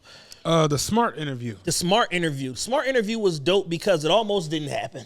Yeah, I was gonna choke Smart out. Yeah, it almost didn't happen. And again, us being trendsetters, you know, Smart had did a big interview with Mav Hoffa in 2021 that kind of broke the internet, but then he basically went silent. Nobody was talking to him, nobody was touching him. And then right immediately after we did our episode with Smart, everybody in the world wants to talk to Smart. And shout out to Smart. That's somebody I consider a friend now. You know, we have an open line of communication to each other, guys' number. He got mine, whatever. He wants to plan some events with us and stuff like that because we helped with the resurgence of Smart. And that interview kind of came out and was a slow cooker. And it was like 4,000 views and then like 6,000 and then 8,000 and it just blew the fuck up. And now that's just at 77,000 views today, bro. Yeah. So shout out to Smart and his whole team, man. You want to see a lot from us and them in the future. Our ultimate goal, and I guess I can say it here, I don't want nobody to steal it, but our goal is to get some combination of Smart, Dr. Umar, Pastor Carl, and BF in the same room. Yeah. Everybody's head's going to fucking explode. Straight up. Just bring in like one of our white friends. Yeah, I'm gonna be off the camera. I'm gonna just be feeding shit from behind the camera. You know what I'm saying? So these hoes, what y'all got? And just watch them just go ahead and like pit bulls fighting giving them 20-year-old topics. You know, Denny's don't like black people. Like, just saying shit like real shit. That's HH Greg going out of business. What y'all got on that? Tone Trump. I don't really have a close connection to Tone Trump. Yeah. But just all throughout life, it was like Tone Trump is like, he's here, but he ain't like. He's omnipresent. Yeah, Tone Trump was like, trying to think, like the CM Punk of Philadelphia. Where it's like when he's around, it's a pretty good career, but then him and McMahon ain't fucking with each other, and you don't know what the fuck is going on. Like, and I kind of looked at it like, I don't know what Tone Trump we gonna get. I don't know if we gonna get rapper Tone Trump. I don't know if we gonna get, halal Tone Trump. I don't know if we gonna get movie Tone Trump. I just don't know what the hell we gonna get. And when he showed up, I'm just like, yeah, see, I don't even think he know what Tone Trump he about to be today. And then we get into the interview, and that interview for me highlights just how good we are at interviewing. Yeah. Because it made him seem just so regular. Yeah. Where you always, a lot of these entertainers give you like a lot of fluff. A lot of bravado. But it literally got to the point where he was just like talking and he was being his funny, charismatic self. Even the joint where he was just like, yo, I can't rap better than these niggas. You know what I'm saying? So I got to keep these niggas away from these fucking beats because this nigga's phenomenal. Right. It's like, I know I can out-talk the nigga. You know what I'm saying? Most of these niggas can't read. I know I ain't dealing with no rocket science. It's like, it was him just being charismatic and funny as shit. So I really enjoyed the Tone Trump interview. Yeah, no, the Tone Trump interview was definitely a full circle moment for me because I remember when I was, young C. Diddy and I'm emerging and trying to do my thing in the music industry and shit like that. People like Tone Trump, people like Neef Buck, people like Ready Rock, people like Garci.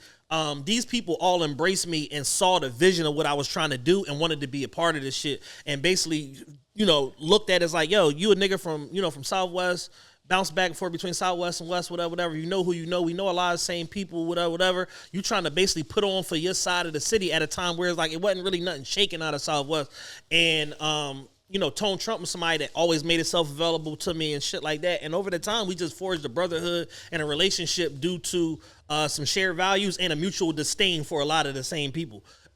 So, with that in mind, it was definitely a full circle moment to be able to come back around, 10, 12 years later at post the height of like our relationship and showcase him in such a positive light to where people are every day are like, yo, that Tone Trump interview, man, y'all smoked that joint. Like, I really fuck with that joint. I didn't know what to think of him or whatever, what to expect, but y'all really delivered. So I'm really proud of that one. Yeah. Our interview with Mayor Nutter is for sure top five.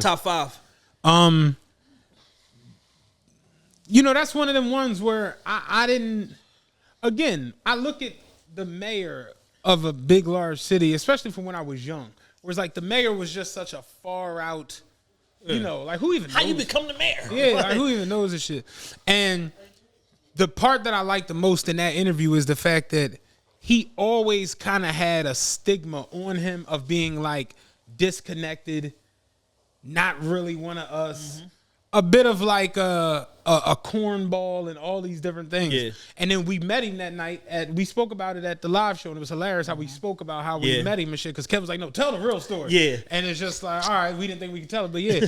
Like we met him And I kind of peeped it first. I just was like, yo, we gotta have him on the podcast, yo, because I'm like, the way he's talking and the way he's acting, it's nothing like what I thought. And I said it to Kevin, like, we gotta get him on the show. And Kevin was like, yo, that shit would be fucking crazy. And sure enough, you know, you came over, we started talking. Rod was there, Marv was there, Anwar was there. There was a bunch of us there, and that was the night of your birthday. Yeah. And we just started talking, chopping it up, and then he's like, yo, yeah, well, y'all do a podcast? We like, yeah. He's like, oh, man, yeah, no, I'd like to do that. I like y'all. You know what I'm saying? I want to do that. So fast forward, me and Kev went to lunch that day. I think we went to Rouge. We was at lunch, and Mike Nutter just happened to be in there. So he came over to the table, was like, don't you do a radio show? And I'm like, something like that. You know what I'm saying? Meanwhile, he has a podcast, which makes it even funnier than he called it a radio show. So I'm like, yeah, something like that, little podcast, whatever. He was like, oh, man, I need to do that, John. And the way he said it, I'm just like, yo, he said, John, clean as shit. And, you know, we had him come up, and the way he talked, the passion he talked about Philadelphia, the love that he had for being the mayor. Yeah. And, you know, even when he spoke on the show about how lockstep him, the DA, and the chief of police were, and then you see now where the mayor's over here, the DA's over here. The chief of police is quitting. Yeah. And then they gonna quit. Like, it's all over the place. And you see the rise in violence, the rise in crime.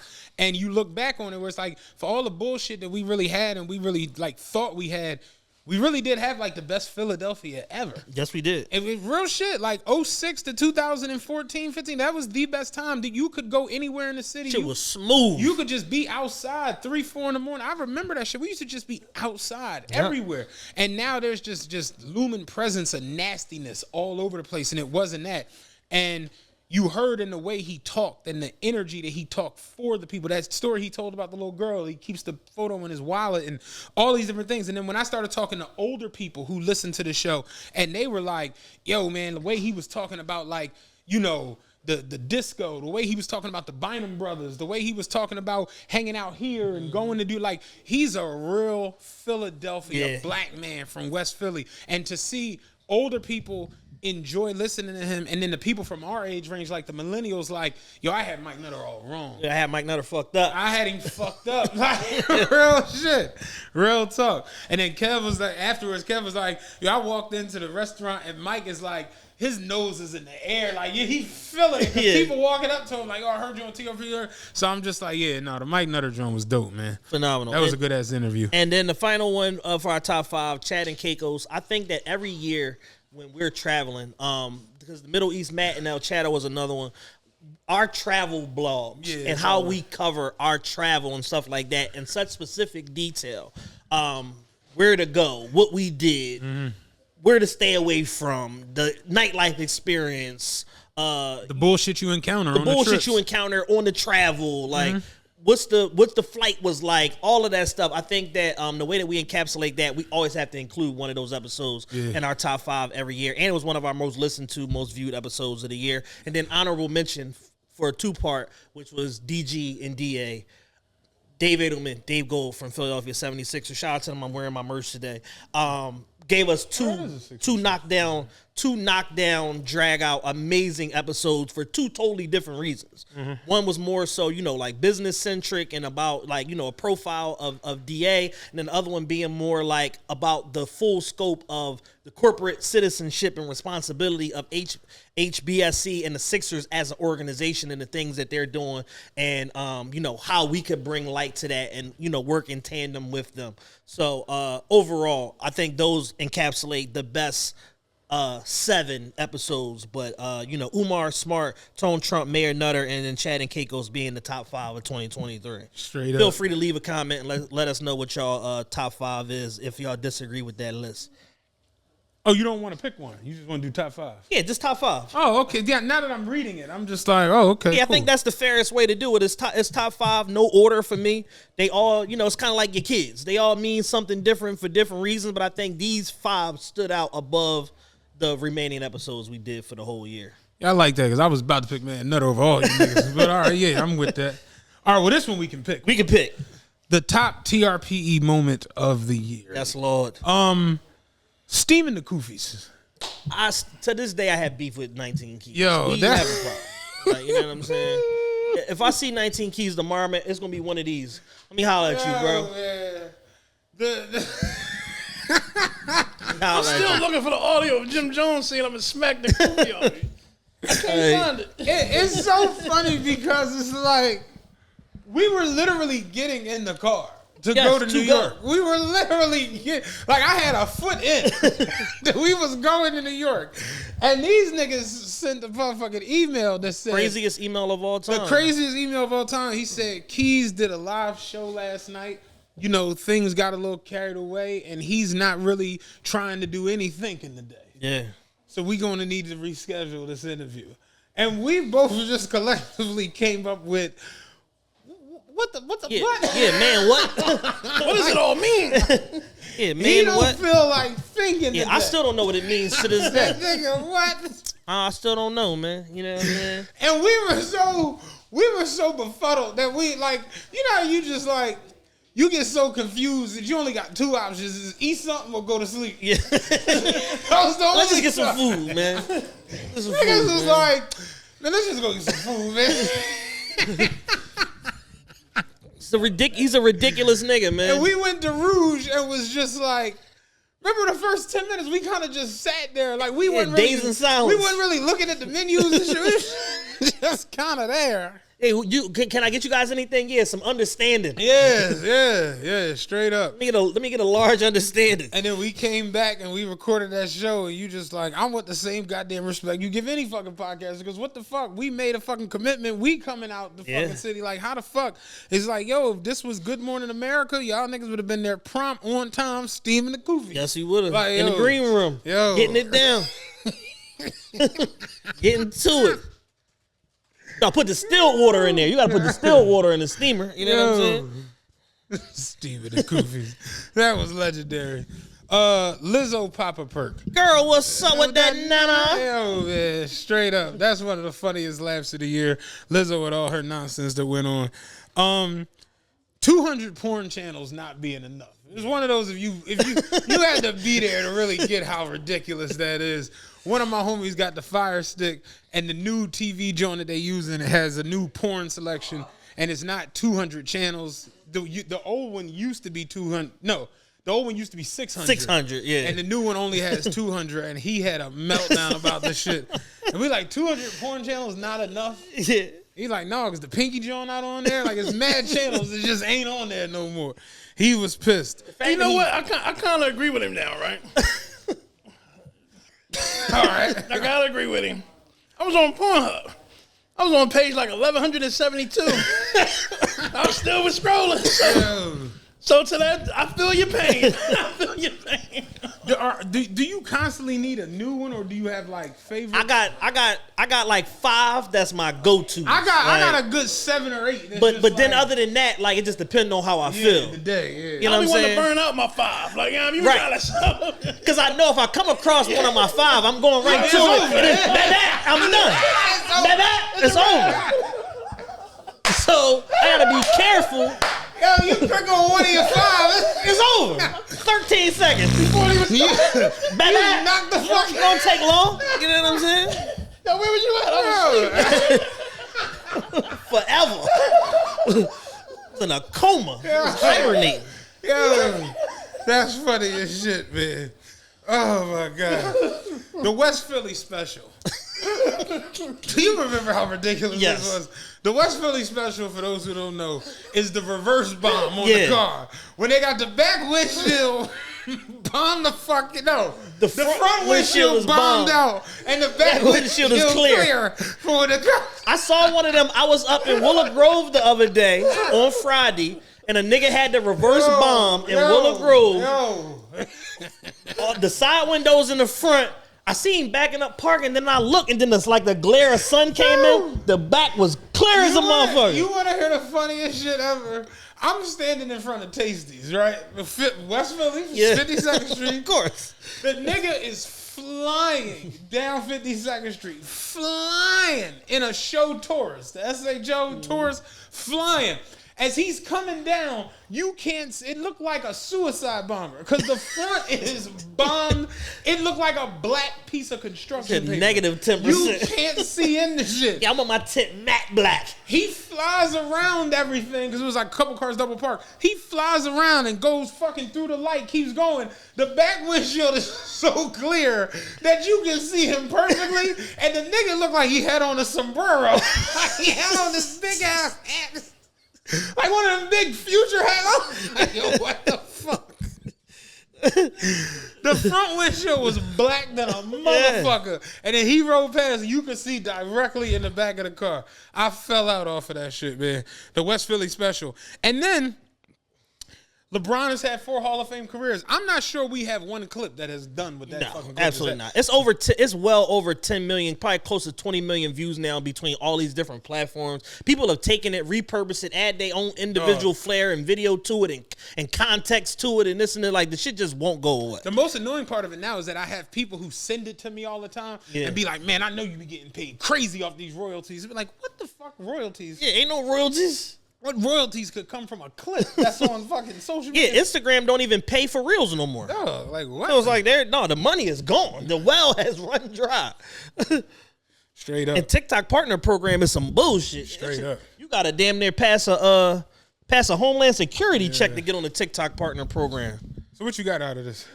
For me, just keeping in the theme of like ridiculousness, I think Steam and the Koofies in the West Philly special are like battling out. I'm like, it's on some serious shit. The LeBron clip traveled too much because of the prolificness, right? But the Steam and the Koofy shit, like understanding that whole day and just how like it was one of them jokes where it was like we were recording. I'm just like, at what point do he lose it? Like, you know what I'm saying? I'm sitting there like, at what point do he finally go off? And then when you got to that, I'm with my goddamn respect. Like, y'all niggas like, fuck. Like, I knew it was happening. You know what I mean? Yeah, it was lingering. Yeah. So yeah, I think Steam and the Koofies is yeah, Steam and the Koofy definitely. That was excellent. Yellow button that there. Steam and the Koofies was funny as shit. And the thing about life is that, you know, you run into people and end up having interactions with people in a number of different settings, and then sometimes the setting can change the outcome and this and this. No matter what setting I'm at with motherfucking 19 Keys, me and him got to have a conversation to understand what he meant by this goddamn email. Yeah, straight up. And I'm pulling the email up like, so help me understand this. All right, we got two apiece, actually. We got 4 awards we're going to give out quickly. These aren't categories. These are awards that are already won. Yeah. They won them before we got here. The first one, I'm going to do one, you're going to do one, I'm going to do one, you're going to do one. All right, smooth. The first one is the Pimp C. We some family man, and we getting this paper award. This year's recipient, yellow button Dan, is LeBron James. What's LeBron's middle name? Raymond. I knew it was something freaky. LeBron Raymond James, the king. This year, he became the all-time scoring leader in points in the NBA history with 38,083. He's closing in on 40 grand. Yep. He's going to hit 40. He's going to hit 45 in his career, most likely. LeBron James, as far as being a family man, him and Savannah and the children, you can't say nothing bad about him. Yeah. The reason I gave this award to him is because Bronny suffered a cardiac arrest. And LeBron, like a true father, is just there for it all. He made it a big deal to be at his game at USC when he made his fucking collegiate start. The social media post he put was beautiful. And just to see the energy, again, those conspiracy theorists around, like I saw people go as far as like, damn, did he try to sacrifice his son for a longer career? And it's just like, y'all got to stop this. Can we not, can we not do that? And LeBron just always handles everything with a level of class, Grace. A level of decency. Yeah. He's already a billionaire. Rich Paul is next. Rich Paul got Adele and $700 million in contracts. Yeah. Like, Rich Paul is next. He done set up Maverick Carter. They tried to bring Maverick Carter down this year for some gambler shit. Brian, like, fuck that got to do with me. Right. Keep smoking. I saw a thing the other day. It was like they gave him the award for best watch collection as far as athletes. And I'm just like, well, yeah, but you got a Tiffany Patek and a fucking blue sapphire Tivion AP. Yeah, I bet, nigga. Like, you know, that's the extra thing. You know what I'm saying? Yeah. 38 right there. Like, LeBron is the epitome. The inaugural winner of this last year was who won it last year? Hold on now. Let me get it together now. Because I do not remember. Dan, you got an idea? No. Because he wasn't the inaugural. The winner last year was... Oh, Jay-Z. Oh, Jay-Z. Yeah. Jay-Z was the inaugural. So, yes, LeBron... Makes perfect sense. Yeah, because Jay. 2 billion. You got 1 billion. I got 2 billion. I got to go first.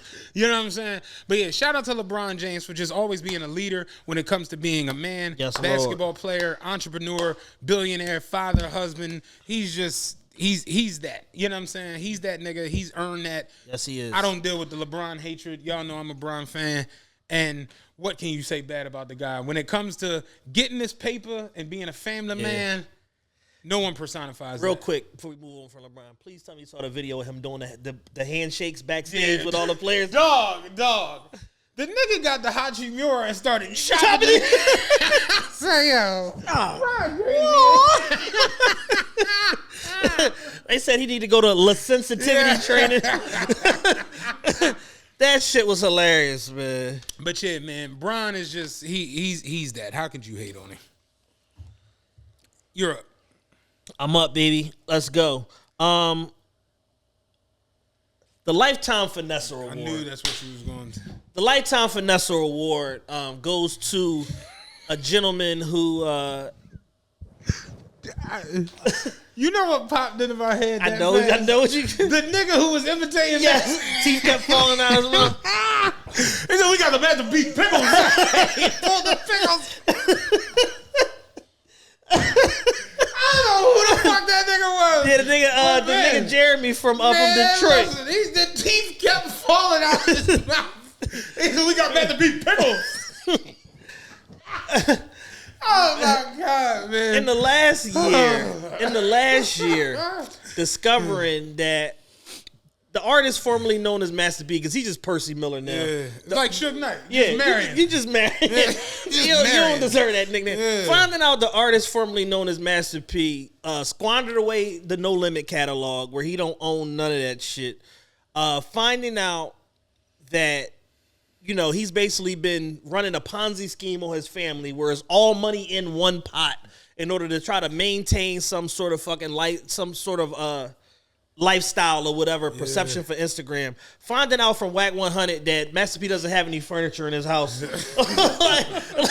like all of this shit just speaks to the level of just finessery that Master P has done on us, for, the better part of 25 years now.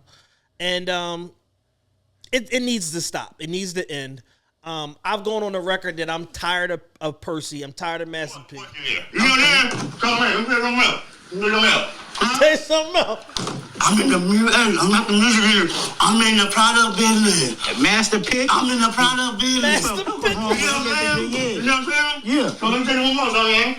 One more time, man. Master Flake. You know what I'm saying? Why we ain't talking about this? Master Flakes. And for those of you that don't know what it is, it's just a box of Frosted Flakes with red tape over it that say Master Flakes. The nigga pulled up in a Chef Boyardee with Master on top of it. It was like, I got the Master ravioli. Ridiculous. Finding out that Master P owes everybody in the entertainment industry money. Fat Trail, Just Hilarious, all of these people. And it's like, these are people that they fee is such a nominal fee, you ain't got to owe them no money. It's just, and you don't realize how, because Master P has a real good interview, especially with Breakfast Club and all. But seeing someone do an impression, and then you realize the fact you know what I'm saying? Yes, what I'm saying?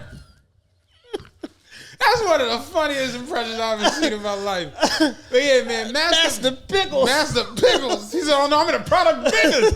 Look at this, Master." Why is we talking about this, Charlamagne? Yo, man, I'm not in all this business. I'm in the product business. I'm in the product business. Master P is crazy as shit. Yeah, when man. your son don't fuck with you, when it's when Romeo was like, "Yo, I've never seen a check off of Rap Snacks until 2022." That's bad. The funniest when they said apparently him and Master P was on the live and he was talking about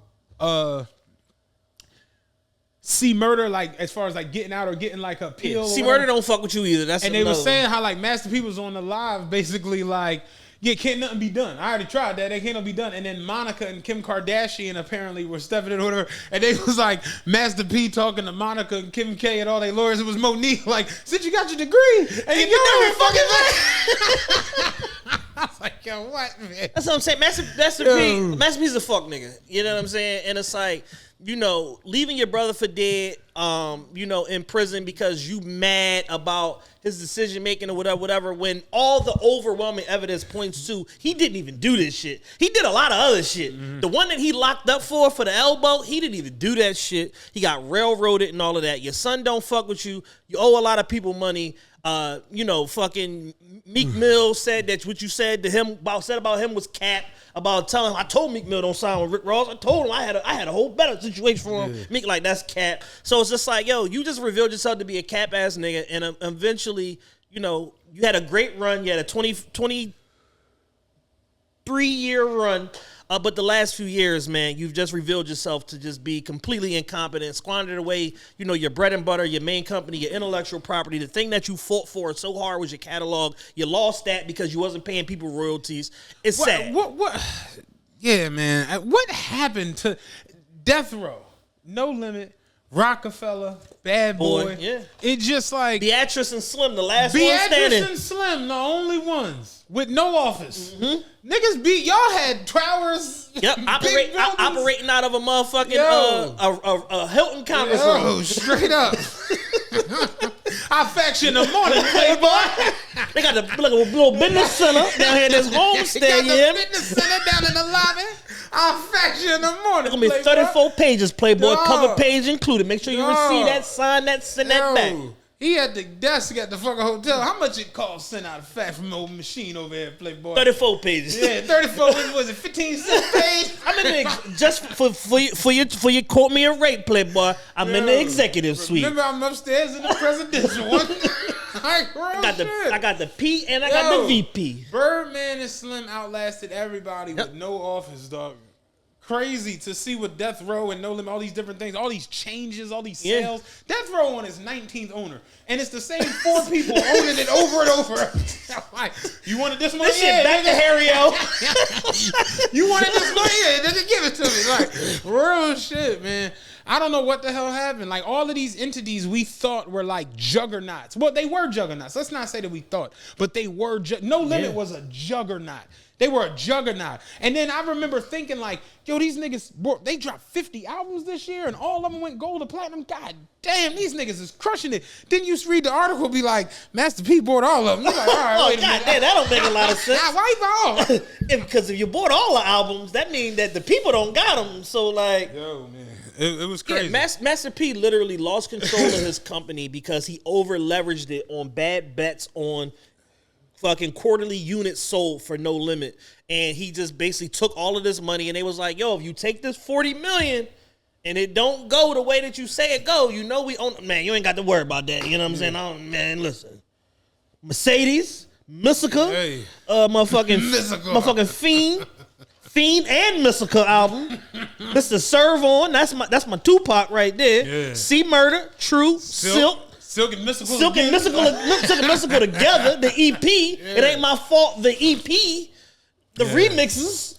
Crazy time period, man. Then I got my son, you know, Romeo. Do him dirty. You know what I'm saying? I'm taking all his shit. That goes to the table. So that's back 100%. That's a 100-0 deal right there. I take care of the boy. You know what I mean? Yeah, Lifetime Finesser 2023, Master P. Dan, give Percy Miller some claps, man. All right, this is a new one. This is inaugural. I've had it with y'all award. This is new. You know what I'm saying? This is mine. This is Matt's. I've had it up to here with y'all award. I'm gonna do this every year. I'm gonna take somebody. This is Matt. Y'all niggas, some niggas award. Yo, somebody who just I've reached a point where I can't deal with it anymore. And I know people gotta feel me on this one. Dan, yellow button. Blueface and Krishan. The worst couple since Ike and Tina. I think they're worse. Cause you know that they're doing all this shit with a baby. Yeah. Like, you know that's a live baby. A human baby. That's a live baby, dog. They're fighting with the baby in their arms. Krishan took a picture with the baby, right? No neck support. It's just her, the phone, and the baby. The baby just like, I don't know what the fuck going on. She holding the baby like it's like a lamp at a flea market. Yeah, she holding the baby. Baby got a chain on bigger than him. Baby 9 pounds, the chain 14 pounds. Like weighing his little neck doing down. this shit with a live baby. Blueface took a picture of the baby's private parts, apparently. Yes. And put it online. Bitch, you worried about me. You missed this appointment. Why my son privates look like this? Like, what the fuck, yo? That's a baby, my nigga. That, like what? You know my favorite baby moment out of Blueface and Krishan is? He said, that ain't my baby. That's Charles Barkley baby. Then they did the picture of the baby in 25 years. Yeah, man. I'm disconnected, yo. Now, apparently they got in a rumble while somebody was taking a shit. Yeah. So Krishan is home taking a shit on live because it's like, where else do you take a shit? Right. So where else do you take a shit? And Blueface apparently showed up trying to fight her brother while she was taking a shit, and she just pulled her pants up and got to the business. Like, ain't white but nothing. Just like, oh wait, what's going on? Pulled them little sweatpants up and got with the business. Them little champions. Little swishies. Yo, man. And ran to the door. We ain't doing none of that. Yeah, I'm out. I've disconnected. Yeah, he supposedly beat Krishan and her best friend Marsh up a couple weeks ago. Now he got this new hoe running around. She's completely untalented. I saw a video of her trying to perform. I'm just like, Did you see the video of her and Krishan together? They ran away on Blueface together. I told you I'm out. I'm done. If it's Blueface, if it's Krishan Rock, I'm out. Leave me out of it. Don't tag me in it. Yeah. Don't send it to me. I don't want nothing to do with the shit. Please leave me out of it. I'm good. There's no. I think they've become the most ridiculous entity on Earth. Easily. And to see people really like, again, this goes to your point where people be like, all the people that say they want better and want this and this, you're full of shit. Because there's no way you can tell me how you're like an advocate for like the betterment of black life and then turn around and tell me to do. Then remember the girl was like, why would you record with Chris Rock? He's a woman beater. Then in the very next tweet was like, oh, let me turn on Krishan Rock and Blueface. That's my shit. How when all they do is punch each other in the fucking face? Rock'em sock'em robots. Oh no, that's different. That's entertainment. No, absolutely not. Leave me out of it. I'm good. That's my I've had it up to here with y'all award for 2023. Two dickheads. Yeah, congratulations. Congratulations on being wholesale retarded, guys. Congrats. All right, you got your man of the year. You want to do that? Yeah, I want to do that if I can find the shit. I'm going blind. What are you talking about? It's right at the top. It's right below all the academic shit. Oh, here we go. There we go. Yeah, blind. Sorry, y'all. 2023 Chad's Man of the Year. This is an award that we started a few years ago. Past winners include Virgil Abloh. Everyone who's won it has died. I don't know if you know that. Ah, shit. So, yeah. Pick a dead one. I'm not trying to be funny. Virgil, Kevin Samuels. Eat some kale, Travis. I hope it be all right. Eat some kale, drink a smoothie. You should be all right, bro. As I just said, my 2023 Man of the Year is Travis Scott.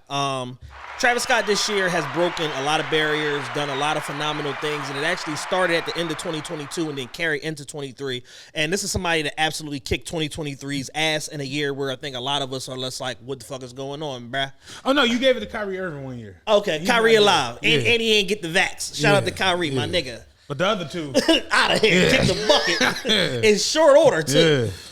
So Travis Scott, highest selling rap album of the year, 496,000 first week. I think he's double platinum now. Audemars Piguet watch collection that sold out in seconds at an average price of $201,000 per watch. Not to mention his piece Unique that he got from them, which is probably well over $1 million.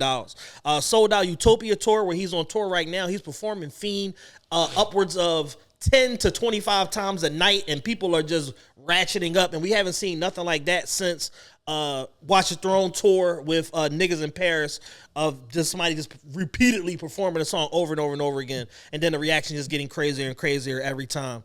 He bagged SZA. That's a huge accomplishment right there. That could have been enough. I could have left all the other shit out. Wait, he bagged SZA? Yeah, that's supposed to be his girl. Oh, he's Matt's Man of the Year now. Shit, I Yeah. know that. I hate that nigga. Hey. Bag Scissor, debut Cactus Jack Jordan golf shoe. In addition to the whole, Nike line, he's basically taking over Nike at this goddamn point. He put out the Cactus Mac shoe a few weeks ago with John McEnroe. Named one of the GQ Men of the Year, Circus Maximus concert in Rome, and he also had attempted to have a concert at the pyramids in Egypt, and Live Nation was like, this is a logistical nightmare, but the PR from it was big enough to make it like, it was a win even though it was a loss. Yeah. So that's when you know you kicking ass, when even your L's turn into victories. Yeah, Trav is Trav did what he was supposed to do. Yes. When it comes to just life. Like, he got around them Kardashians and he took that fame and took that Kardashian juice. Yeah, just he ran with that shit, man. And La Ferraris and Peace Uniques all over the fucking place. And the man's got 2 babies with Kylie Jenner. Yeah. Billionaire. Yeah. I didn't realize Kim was so goddamn rich too. Yeah, Kim's filthy. Kim closing in on $2 billion. I'm like, God, filthy. Dog, Skims has a partnership with the NBA. On Christmas Day, the NBA floors had Skims on them. That's crazy. And I'm like, yo, the NBA, like, these niggas is balling on a hardwood floor that say Skims on it. I was like, yo, what the fuck? Shout out my nigga Kanye. That was his whole vision. Executed, gave her a CEO and everything. Dog, like, that's something else. That's another award. But yeah, man, shout out to Travis Scott, man of the year. You deserve that. You definitely deserve that. That brown AP is sick. You smoked 2023. Brown ceramic AP. I ain't crazy about brown. And it's crazy because he's a brown motherfucker. You know what I'm saying? That's his color. Yeah. Browns and grays. Yeah, but I got like a couple of sneaks, a couple of hoodies. Everything is that cactus brown color and shit. But yeah, Trav smoked it. I salute you, Trav. Can't even hate it. Real quick on some watch shit. I was watching this thing about rare watches. Have you ever gotten into Regepi?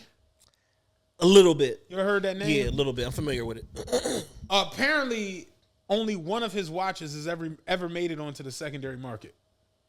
Only one. Damn. Crazy as shit, right? Because it's like such a big deal to have him like make you one and shit. Yeah. The one that made it onto the secondary market is sold at Phillips at auction. The watch cost $64,000. It's sold for $940 at the auction. That's crazy. Because it's like, where the fuck else you gonna get this shit? Yeah, this shit is crazy. But I was like looking at it, I was like, damn, that is a clean ass fucking watch. And it's like it ain't like a no amazing. Yeah, clean. It looks like this. It looks like the there's a Patek that looks like that. I ain't gonna say who just grabbed one, but yeah. That joint. It looked like the Rolex 1908 and shit. It looks like it's right. It's in that same. All pocket. in that same wheelhouse, exactly. Yeah, but that's a nice ass motherfucking watch. You know what I'm saying? Like I said, Travis Scott, Man of the Year. All right, we closing in on end. We got one more award that we have to give away that isn't a category award. Yes, sir. It's the Lil Boosie Come On Now, Dog. Come on now, dog. Like, you know what I'm saying? This is the second year of us giving this award, and this year we have multiple winners. Because everybody was on nonsense. Everybody. I ain't gonna hold you. I kind of want to take Ja Morant out. Okay. Because I don't think he was on as much nonsense as, well, he was on nonsense. yeah. All of that was this year. This year was just long. Yeah, it feel like it was last year because it was last season. Ja, my man, I be trying to give him a mulligan, but no, you right. He's playing magnificently. Ja he gotta be in there. Did you see the whole issue? Fuck, we gonna start with Ja Morant. He comes back off his 25-game suspension for holding up guns in an Instagram video. He had to go to rehab, apparently. If acting like he in an Onyx video. Yeah. He comes in, they win 3 straight games. They had a tough game against New Orleans, and they had another game. They come back to New Orleans the other night. Tough game that goes down to the wire, ends up going to overtime. You saw me talking about my story, how ridiculous the ending was. Ja gets a dunk to put him up 4 with seconds left. When he gets the dunk, he basically starts dancing. He did like he was rocking a baby and then started throwing his hands like he was doing air guns. And he stopped himself. Now, apparently, have you gotten the backstory on this? Yeah, the LSU players and all of that shit. No, it's a big dance. Yeah, it's a big dance in Louisiana. And the guy who actually is the creator of it with the song, he's like, no, that's our dance. So they started showing all the Louisiana state. They started showing New Orleans, all these different people doing the dance. And he's like, y'all got to stop looking for this shit when it comes to young black men and stop trying to villainize people and this and the third. And I'm like, cool. I get it. It makes total sense. Yeah. You're in New Orleans. You just beat the Pelicans 2 times in the last week. Do they dance? But you're Ja Morant, who just came back from a 25-game suspension for holding up guns in multiple Instagram videos. This ain't the dance. The Tootsie Roll? You understand? Butterfly, Cabbage Patch? Like, the WAP, the jerk, nigga? It's a lot of dances you could do. Teach Me How to Dougie. John Wall was a favorite with that. Straight up. Kid and Play? You and CJ, maybe? You know what I'm saying? Desmond Bain? You know, something. But, like, shit, realistically, you could have got, like, what's the big nigga on 18? You could have got Steven Adams to sit there like Chubb Rock, and you could have just danced around like the nigga in the white suit. Like, you didn't have to do that shit that looked like air guns. Yeah, the air guns is crazy. You know what I'm saying? That's some come on now. That's some come on now, dog. Come on, my nigga. Like, you know what I'm saying? So you had Ja Morant. Who else you had on this list? Draymond Green. Oh, Draymond Green. Draymond Green's actions are so stupid. And now what it's done in the last couple of weeks is it's put people who aren't the brightest. Like how we said earlier, everything Zion does, it just screams, yo, you shouldn't have been going to Duke. Right. You know what I'm saying? Yeah. Draymond Green's actions are so dumb that it's put athletes at the forefront of having to like give their synopsis on a situation, and they're like pretty dumb. Yeah. So it's given a dumb situation, dumb light, and dumb think pieces. I saw somebody the other day, I ain't gonna say who, he went as far as saying, yeah, I mean, at the end of the day, if you an enforcer, your job is to enforce. So it ain't no right or wrong way to enforce. But you gotta lay that ground down for enforcement. And the person he's doing the show with is just looking like, what the fuck are you talking about? What the fuck are you talking about? Yeah, this is not the Acolytes Protection Agency with fucking Ron Simmons and fucking Bradshaw. Like, what are you talking about? Straight up, man. And the problem with Draymond is that the stuff that he's doing isn't even in the throes of the game. He's just attacking niggas. Like, he's just attacking niggas. He threw who was that? Rudy Gobert in a chokehold. It's like he's been waiting to like just attack certain niggas, and he like using these little small disturbances in the throes of a game in order to in order to get that shit off, not understanding that it's like, fam, in addition to your role as the quote-unquote enforcer or whatever, cool, that's fine. You're also Steph's pick and roll partner, and you're a vital distributor and a vital part of this offense and the defensive anchor. So if you ain't out there, it changes the complexion of the whole team because it puts everybody else in a different position that they don't have to be in if you're on the court. Exactly, man. So it's like, as much of a dickhead as you are, you're a basketball savant, and you should maybe lean on that instead of just being out here being a terrorist. Yeah, man. Draymond Green has to get an award. P. Diddy, man. Papa Diddy, P. Papa. Hey, man, Puff. we on a Revolt Podcast Network. It is what it is, though. Yo. We got this is the realest podcast ever. We got to call it straight down the line. When you end up in a situation where you got to step away from your entertainment company because you're fearful that your name is so burnt out and so toxic that you're going to devalue the overall value of the company and tank it, and hundreds of people are going to lose their jobs, you're cooked. Yeah, you're drawn. You're cooked. You settled a lawsuit, a civil lawsuit for abuse allegations and being a ringleader of major freak-offs and things like that in 24 hours in record time. I've never seen that before. Yeah. In history of life. Well, Birdman, I fact you in the morning, Playboy. Like, yeah. No, I've never seen that before where she literally put the allegations out on Thursday night after business. Yeah. By Friday, before close of business, she was paid. Yeah. That's insane. You know what I'm saying? Then you got her best friend, Cassie's best friend, doing interviews and stuff like this. You got Roger Bonds from Bad Boy doing interviews. Gene Deal ain't stopped doing interviews since 2016. Yeah, nah. He left Art of Dialogue. He came back. Art said, "Damn, it's good to have you back, Gene." He said, "Shit, I feel like I ain't left." Yeah, real like he has a residency doing content about you and things like that. And it's just one of them Jones, man, where it's like, yo, if half of what they saying about you is true, you're one of the worst people to ever walk the earth, if everything that they saying is true, you're like a monster and you're not even human. So it's like, we still got to let the judicial process play out and all of that. And it's like, you got a bunch of different claims. You done got roped in with some shit from Aaron Hall. Like, all of this is crazy. 17-year-old bitches is claiming. 17-year-old bitches is claiming that you raped them back in the day and all. And it's just like, fam, what was going on in the music business?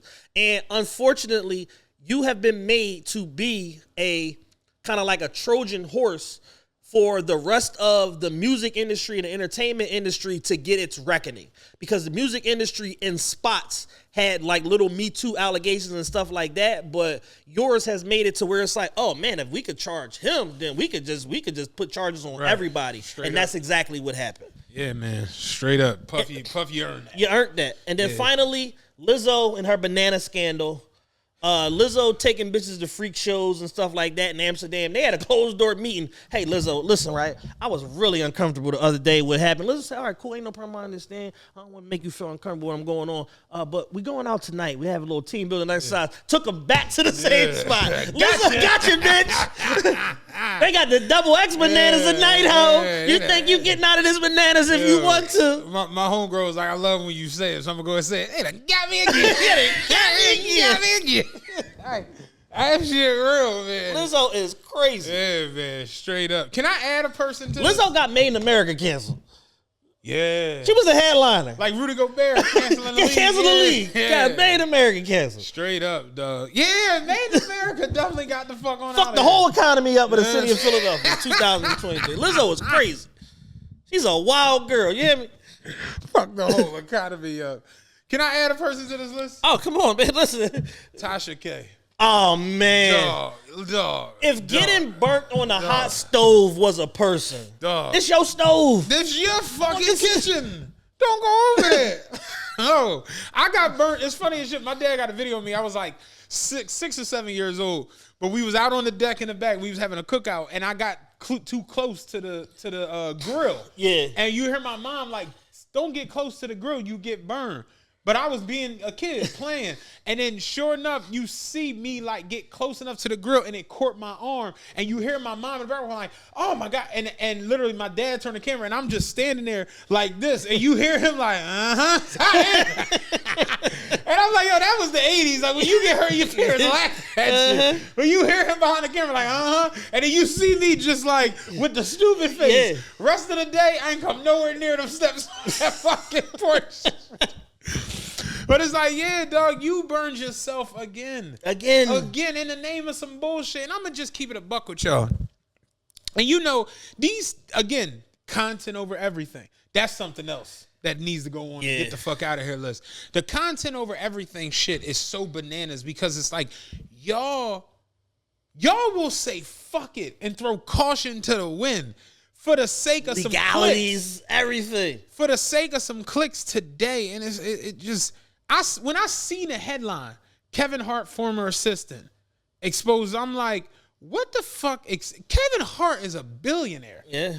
He's a borderline billionaire. Assistants of that don't just pop up on these Jones like, yeah, let me tell y'all what's you want some bullshit. No.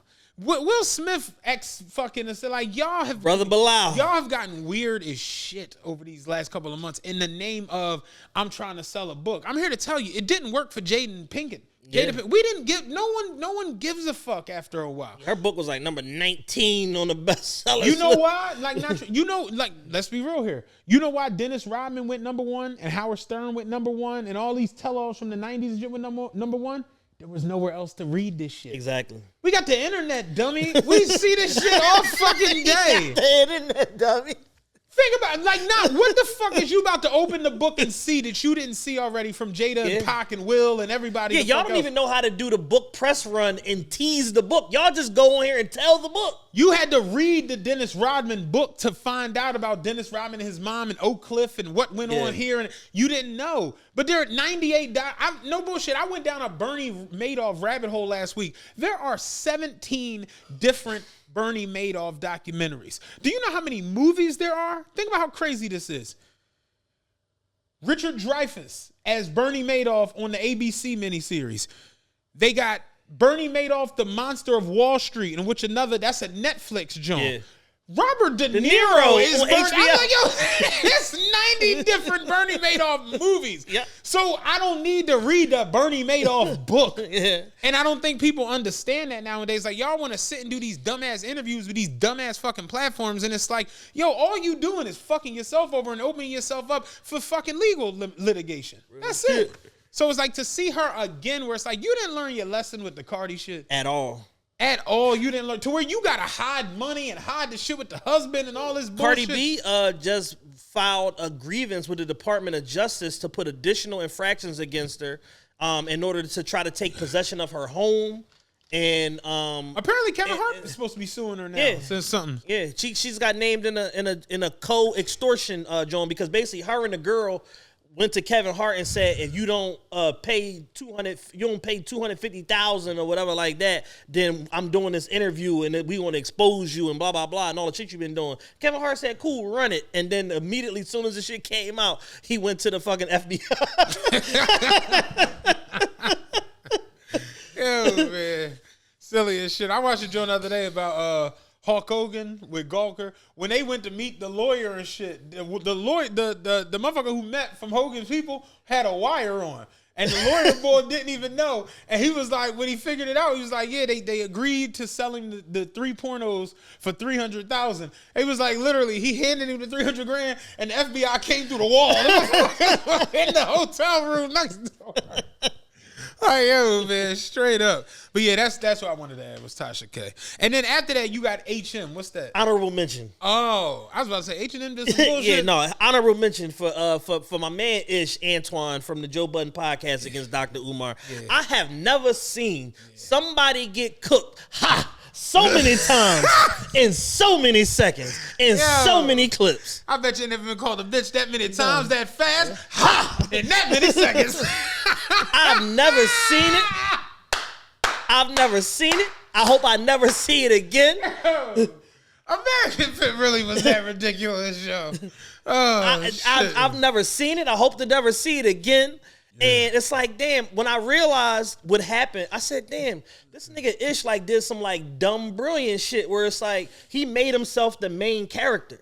Regardless of if he had any merit to what he was saying, every clip is what? Ish and Umar. It almost do look like the Ish show. It looks like the Ish show. Yeah. Joe Budden is in like 2 of them clips. Out of the 39 that's out, Joe Budden in 2 clips speaking for more than 4 seconds. And I'm like, yo, this nigga did some dumb, brilliant shit. Yeah. Like, he made himself the sacrificial lamb. He came with no facts, no context, no bibliography, no annotations, and went toe-to-toe with one of the greatest debaters in the history of American culture in the age of the internet and got bludgeoned every episode, and then they took a picture at the end doing fist bumps. Nigga, you just lit my ass up for 4 hours. Fuck we doing fist bumps for? It was definitely a throw in the towel ass podcast. Yes. Yeah. But the shit is they probably had 50 million impressions already. Oh yeah, for sure. The shit is everywhere. I saw somebody had like a picture of Joe grinning. It was like, when you know your episode this week gonna do numbers, it was Joe. Like, look at this shit. Thanks, I man. was dying off of that. Yeah, I think everyone deserves that right there. Shout out to all of the winners, man. Draymond Green, John Moran, P. Diddy, Lizzo, and Tasha K. And honorable mention to Ish from the Joe Budden podcast. All right, so we back. We're gonna knock this last 2 categories Coming to the out. last 2 categories, man. I hope y'all been thoroughly entertained with this award show so far this year, man. This one matters a lot. This is a new one. This is live streamer of the year. Yes. I Show Speed. I thought he was like slow. Yo, he's insane. He's the one that has that. If you don't know who this is, he has that viral clip of him screaming, "Work it, girl!" You ever see? And it's always like mad confusion because he takes the headphones off and shit. That should be everywhere. DJ Academics. You gotta. He's. I said at the beginning of the episode. I watched his stream at 5 a.m. He's one of them ones. He's figured out that streaming shit on a whole nother level. Kai Cenat, the young goat of this streaming he's shit. He's the young goat of it. He's always breaking new ground with just chilling in the crib. Like having people come and do 24-hour streams with him, having Offset come, have Nicki Minaj, have his homies, to where his homies are becoming people in the industry now from streaming. You got to give Kai Cenat a lot of credit. Mr. Beast, I don't know if you realize how much money and just how much, and he made Time's 100 most influential people. Like, they were showing how, like, this motherfucker has given away, like, cars, helicopters, homes. He's done crazy shit. And he's just a white boy who just was, like, bored and was like, I'm gonna hop on the motherfucking Tizu. You know what I'm saying? You got to give Mr. B some credit. Aiden Ross is like Kai Cenat's. Yeah, Aiden Ross is like the logo kind of streaming. He's if Kai Cenat is Hove, he's Eminem. Like, you know what I'm saying? We're like, that's just the equivalent I can give to it. He gave Kai Cenat a AP for his birthday last year. Kai Cenat came back this year and gave him two APs. Yeah, so he was like, I'm gonna need to get him 3 next year. Like, they're ridiculous. You added these last 2, and I don't know who they are. So I'm gonna need you to. Gideon. Gideon is the bull get his hair cut. Yeah. Yeah. That's a funny ass nigga. That's if you don't know, he got his hair cut at the I think it was either Memphis or was it New Orleans, Houston? It was one of them. But he got his hair cut at the sideline, courtside at the fucking NBA. Yeah, Gideon, he's best known for trolling the WNBA. Right, he's banned from all their games. WNBA games. Because all he do is just troll the WNBA. And then Phantom is part of Kai Cenat's crew, AMP. Right. And he was on GQ this year and all of that shit. Like Kai, they did the Jury John, they did Things He Can't Live Without and all of that. Phantom is really like breaking through. And he was in the A Boogie video and the Baby video with Kai also. So shout out to Phantom and the AMP crew. Damn, it doesn't make sense, yo. I think it's clear. I think it's clearly Kai Cenat. The jail stream. I forgot all about the jail stream. The magnitude of guests that he's able to get. The Nicki Minaj stream breaking the live viewership record. Him showing up in fucking a knight's armor. The fucking flamethrower. Like, just all of this shit. Like you said, Kai constantly finds ways to break new ground when it comes to streaming and onboarding an audience. And he keeps, on average, about 80,000 live people viewing him at all given time. Straight up. This last category is tough. Yes. It's the toughest. I'm going there.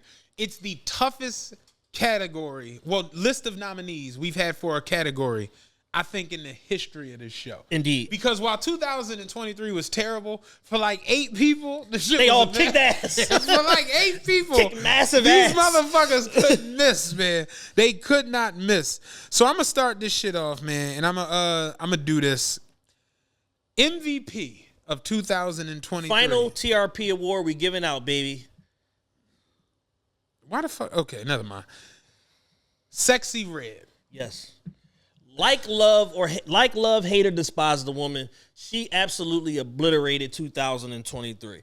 She somehow became simultaneously the theme song of college basketball, the theme song of college football, the theme song of the NBA, the song of the summer, and Rolling Stone and Spotify's Best Hip Hop Song of the Year all went to Sexyy.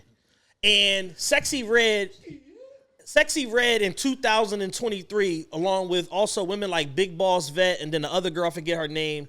But they've essentially shown, they put St. Louis on the map from a female rap perspective, which has never been done. And they basically shown that, like, hey, we're the ghettoest bitches on earth. Yeah. And everybody embraced that shit. And it's all through Sexyy Red. She had a fucking Drake feature.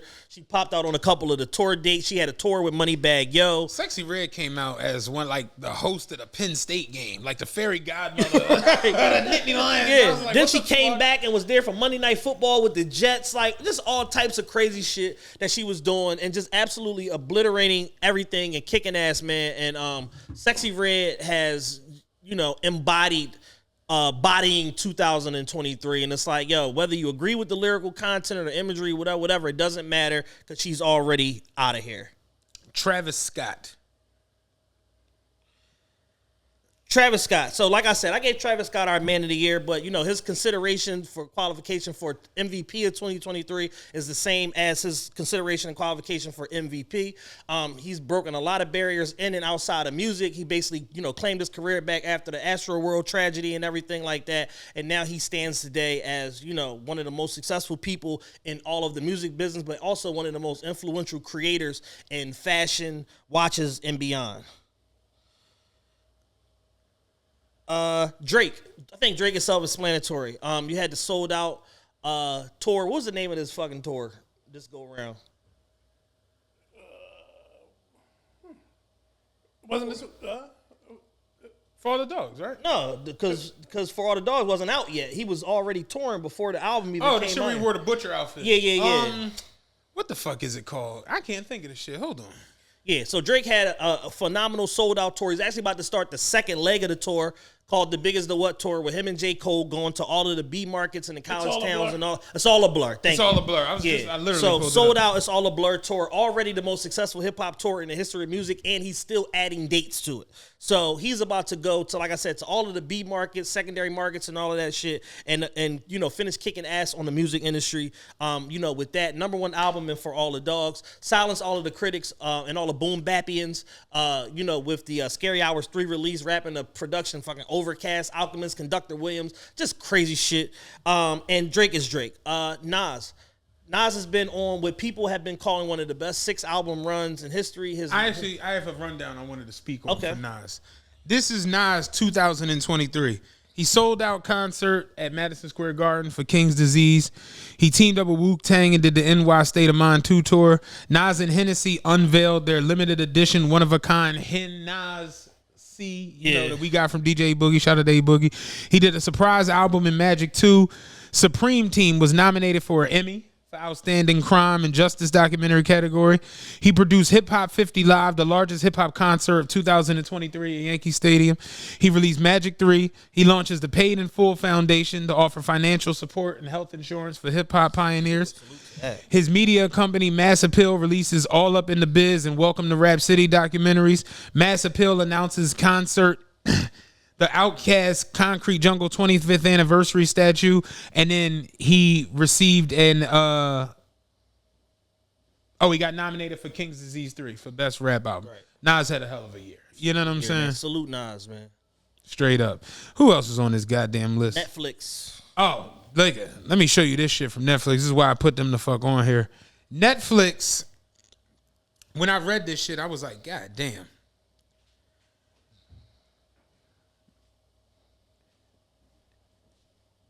Netflix this year received 26 Emmys, including 6 for Squid Game. They won Outstanding Lead Actor in a Drama, Outstanding Director in a Drama Series. In March of this year, Netflix won... All right, how do I go back? Because I just did something where I can't see it no more. What the fuck? Okay, there you go. Netflix won 6 Academy Awards, including 4 for All Quiet on the Western Front. They won Best Animated Feature, and The Elephant Whisperers was the first Indian-produced film to receive Best... Why the fuck do I keep doing that? Best Documentary Short Film. In total this year, Netflix received 103 Emmy nominations, including 13 for the limited series Beef Dahmer and Another Joint. But long story short, because of the whole shutdown in the industry, Netflix became like the premier streaming, content house. And because of it, they basically broke the record for Emmy nominations and Oscar nominations this past year.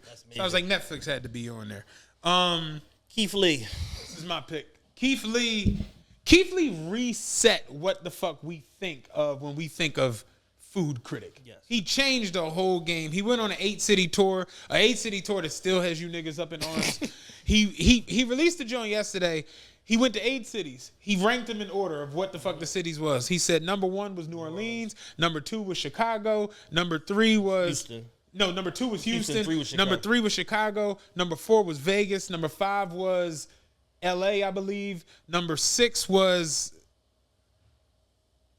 New York. No, New York, I think, was 7. 7th. What was 6 then? What was 6? Vegas. I can't think of the shit. Look in the text because I sent it to y'all. Oh, okay. You and Ra. In fact, hold on.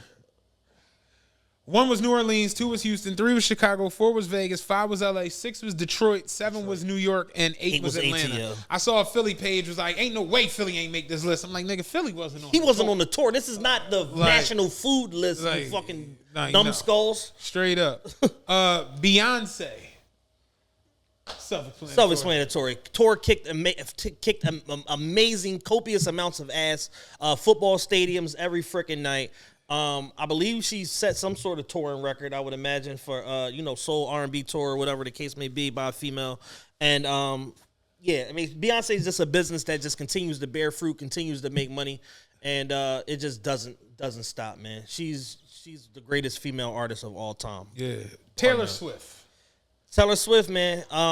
The business of Taylor Swift is booming. You know, she did something that we've never seen in the history of music, where she literally took back ownership and took back control over her career, re-recorded all of her old albums, and it seems like she released every single goddamn one of them this year, and all of them went number one, selling millions of units a week, stuff like that. She affected the economy of the NFL. Basically every average viewership for Chiefs games was like 30 million when she was in attendance, something to that degree. Travis Kelce jersey sales was through the roof because of him dating Taylor Swift and all of that stuff. Her tour, she gave out $55 million in bonuses on the tour this year. Taylor Swift is a good person, an amazing talent, and a phenomenal businesswoman, and she absolutely deserves consideration for MVP of 2023. Drewski was everywhere. Standing on business. Yo, standing on business. Could have been records. All of the live auditions that he did, all the different cities, the shit is hilarious, front to back. Just him as a character, he parlayed that shit into brand integrations, partnerships with Google Pixel and all of that, doing commercials with I think fucking Giannis and a couple other people, stuff like that.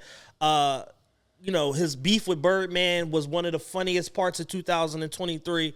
And he's just absolutely a super marvel of a talent, and somebody that has almost like approached comedy from like an anthropology standpoint of an examination of people and cultures and stuff like that, the way that he does his skits and presents his information and stuff like that. And Drewski's phenomenal, man. So shout out to Drewski, somebody that just started out, just making skits on the internet with the homies and stuff like that, and now he's transcended to becoming a pop culture figure and a potential MVP of 2023.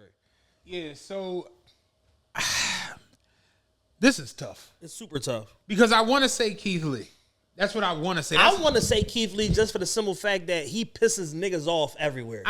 Anybody that can ignite niggas is my kind of guy. The way he's doing it. Yeah. He's doing it with like kindness. And that niggas, when you kind and nigga can't get a read on you and you kind, nigga like, fuck this nigga. Like, that's the reaction. Yep. I've seen so many niggas that are just like, man, fuck that nigga. I don't know what it is, but he's a bitch. See a UFC fighter, now they started backtracking. And seeing him just like, did you see the Asian man did you see that whole thing that's going on tomorrow? Yeah. So basically the father of the restaurant passed away, and he's just like, yo, just meet me at the restaurant tomorrow, man. We're going to come just show him love. Please be patient. It's going to be long lines. Even if you come just to see me, whatever, that's fine. But as long as they getting the traction and we following their page and really blowing them up so that they can carry on, their father's wishes. And it's like, how the fuck can you hate on this? Cause why you helping so much? Why you not being selfish? Why you not hogging the spotlight? Why you not just keeping all this celebrity for yourself? Like, why you being so altruistic? Fuck all that. Like, cause if it was me, and that's niggas' problem. Cause if it was me, because all you niggas care about is your goddamn self, because you ain't had nothing your whole life. And to see someone make it to this point where they got this humongous platform and they're not on some, y'all niggas know who I am, and he's not looking for preferential treatment. He's showing up at these places and saying, listen, I'm going to be honest. Good or bad, I'm going to be honest. Because I understand the power that I do have in this platform. So I want people to not only feel secure in who they are, but to trust in me when I tell them, come support this, or this is the experience that I had here at this restaurant. And he said, I'm never here saying, hey, go in their comments and spam them and all this crazy shit y'all be doing. I'm never doing this. But I'm going to tell you my experience, and you do with that what you want. I saw yesterday, it's like, who the fuck died and made him the king of food reviews? And it's just like, yo, brother, he didn't ask to be the king of food reviews. The people crowned him. Not even that. He's just giving his experience. You do with it what you want. And like Ross said yesterday, if it ain't for you, just don't subscribe to it. Niggas can't get around that niggas point. And I think this is why I want to say Keith Lee, he brings home such a large point of like urban culture. If it don't apply, let it fly. Motherfuckers literally, like I told you yesterday, how the fuck Philly not make this list? Philly wasn't on the tour. Yeah. So you had to be on the nigga tour, huh? In order to get on the list. To get on the tour list, huh? Oh, he got to taste the food. Oh, he got to taste the food to actually come. Sound like some bullshit. like, niggas are crazy, man. Niggas scared to come to Philly. Too many real Yeah, niggas. too many real niggas. Like, man, shut the fuck up, man. I love what Drewski did this year. Beyonce and Taylor Swift kicked mega ass. I love what Sexyy But they Red make did. ass kisses all the time, so it's like Exactly. It's expected. it's expected. They just Drake kick ass. is an ass kicker. Travis is an ass kicker. Nas had a hell of a year. Yeah. Just Keith Lee coming from out of literally like Obscurity. nowhere to just become this platform that's one been respected, one that's been tried and true, and to see. I don't know how deep into it you get with his content, but like Lee loves his shit, so I see a lot of it. And I mean, like he's going into restaurants and saying shit like, "Yo, what's your day look like? What you doing here for business today? 3,800? Yeah, charge that to my card. Exactly. Just gonna double your day on the strip. He's literally saved people's businesses. Dog. He's helped fucking pay for people's cancer treatment. Like all kinds of shit. He Oh, told the old man in Vegas that was about to. Frankensons. Yeah, He's Frankensons. franchising now. Yeah. Frankensons is franchising now because of one Keith Lee review. Yeah, he came in the shit tomorrow for the Asian restaurant. He said, "Yeah, I'm paying for the first 300 people show up. Yeah, just 300 people worth food. Come on, let's run it." Seeing that, and the people don't expect it, and that's another thing that I think people don't understand. He's not just randomly and I saw a lot of Philly niggas, niggas are the last to find out something. They think that he's just going to these restaurants and then leaving bad reviews, and it's like, no. The people who own the restaurants Are asking him to come me there. to come. Yes. The issue is they don't know when I'm coming, and they don't know how I'm coming. They don't know who I'm coming with. Because I'm going to send somebody in to go and get the food or understand what the service is like or how long the wait is going to be. And like he said in Atlanta, you can't have a situation where you tell people it's an hour wait and then you see a food blogger who has 14 million fucking followers on TikTok walk through the doors and say, "Oh, we can get you a table right now." Right now. Fuck these niggas. That he's going to tell them. Kick these bitch ass niggas out right now. Because what would happen, let's be real here, but a lot of modern day review of places is you walk in and they say, "Oh, we can get you a table right now," and be like, "Okay, bet." Yeah. And then I review the food and it's just like, nah, I'm going to tell the people, yo, y'all do preferential shit for preferential people and I'm not one of them. I ain't with that. I'm not with that because I don't abuse that, and that's the reason I like him. Yeah. If he was running around like a jackass acting like a lot of these people, then it'd be okay. You gotta like the stand. Realest shit Keith Lee ever says, I'm a regular guy, pay for my food like everybody else. Dog, that's it. I don't want no preferential treatment. I ain't no VIP. I ain't nothing. I'm just a guy that like to eat food. That's it. Yellow button then. Keith Lee, 2023 MVP of the TRPE Awards, We man. can get the hell out of here because it's getting too late. It's We crazy. out. Damn, I'm mad because I did want to give it to Sexyy Red, but y'all swayed me over. Well, it ain't your show, nigga. Keith Lee did a lot this year. He did. He did a lot this year. But how do we not love a ratchet whore? Barefoot and pregnant on stage, Yeah, I mean- busting it open. Congratulations, Keith Lee. We love y'all. We appreciate y'all, man. Y'all the best part of what we do. Thank y'all for the support over the years. Most importantly, this year, which was a tough year for everybody. I think we all just, was in a reset mode and trying to do what we did. Right. We cut back. We only did 3 events in 2023. We usually do much more, but 2024 with our holiday hangover format that we're going to be doing, variety shows, stuff like that, our anniversary show, everything like that. We look forward to seeing y'all coming out. Big brand partnerships, big sponsorships, big guests, bigger episodes, Big Revolt Podcast Network, all 2024, man. We out. Peace.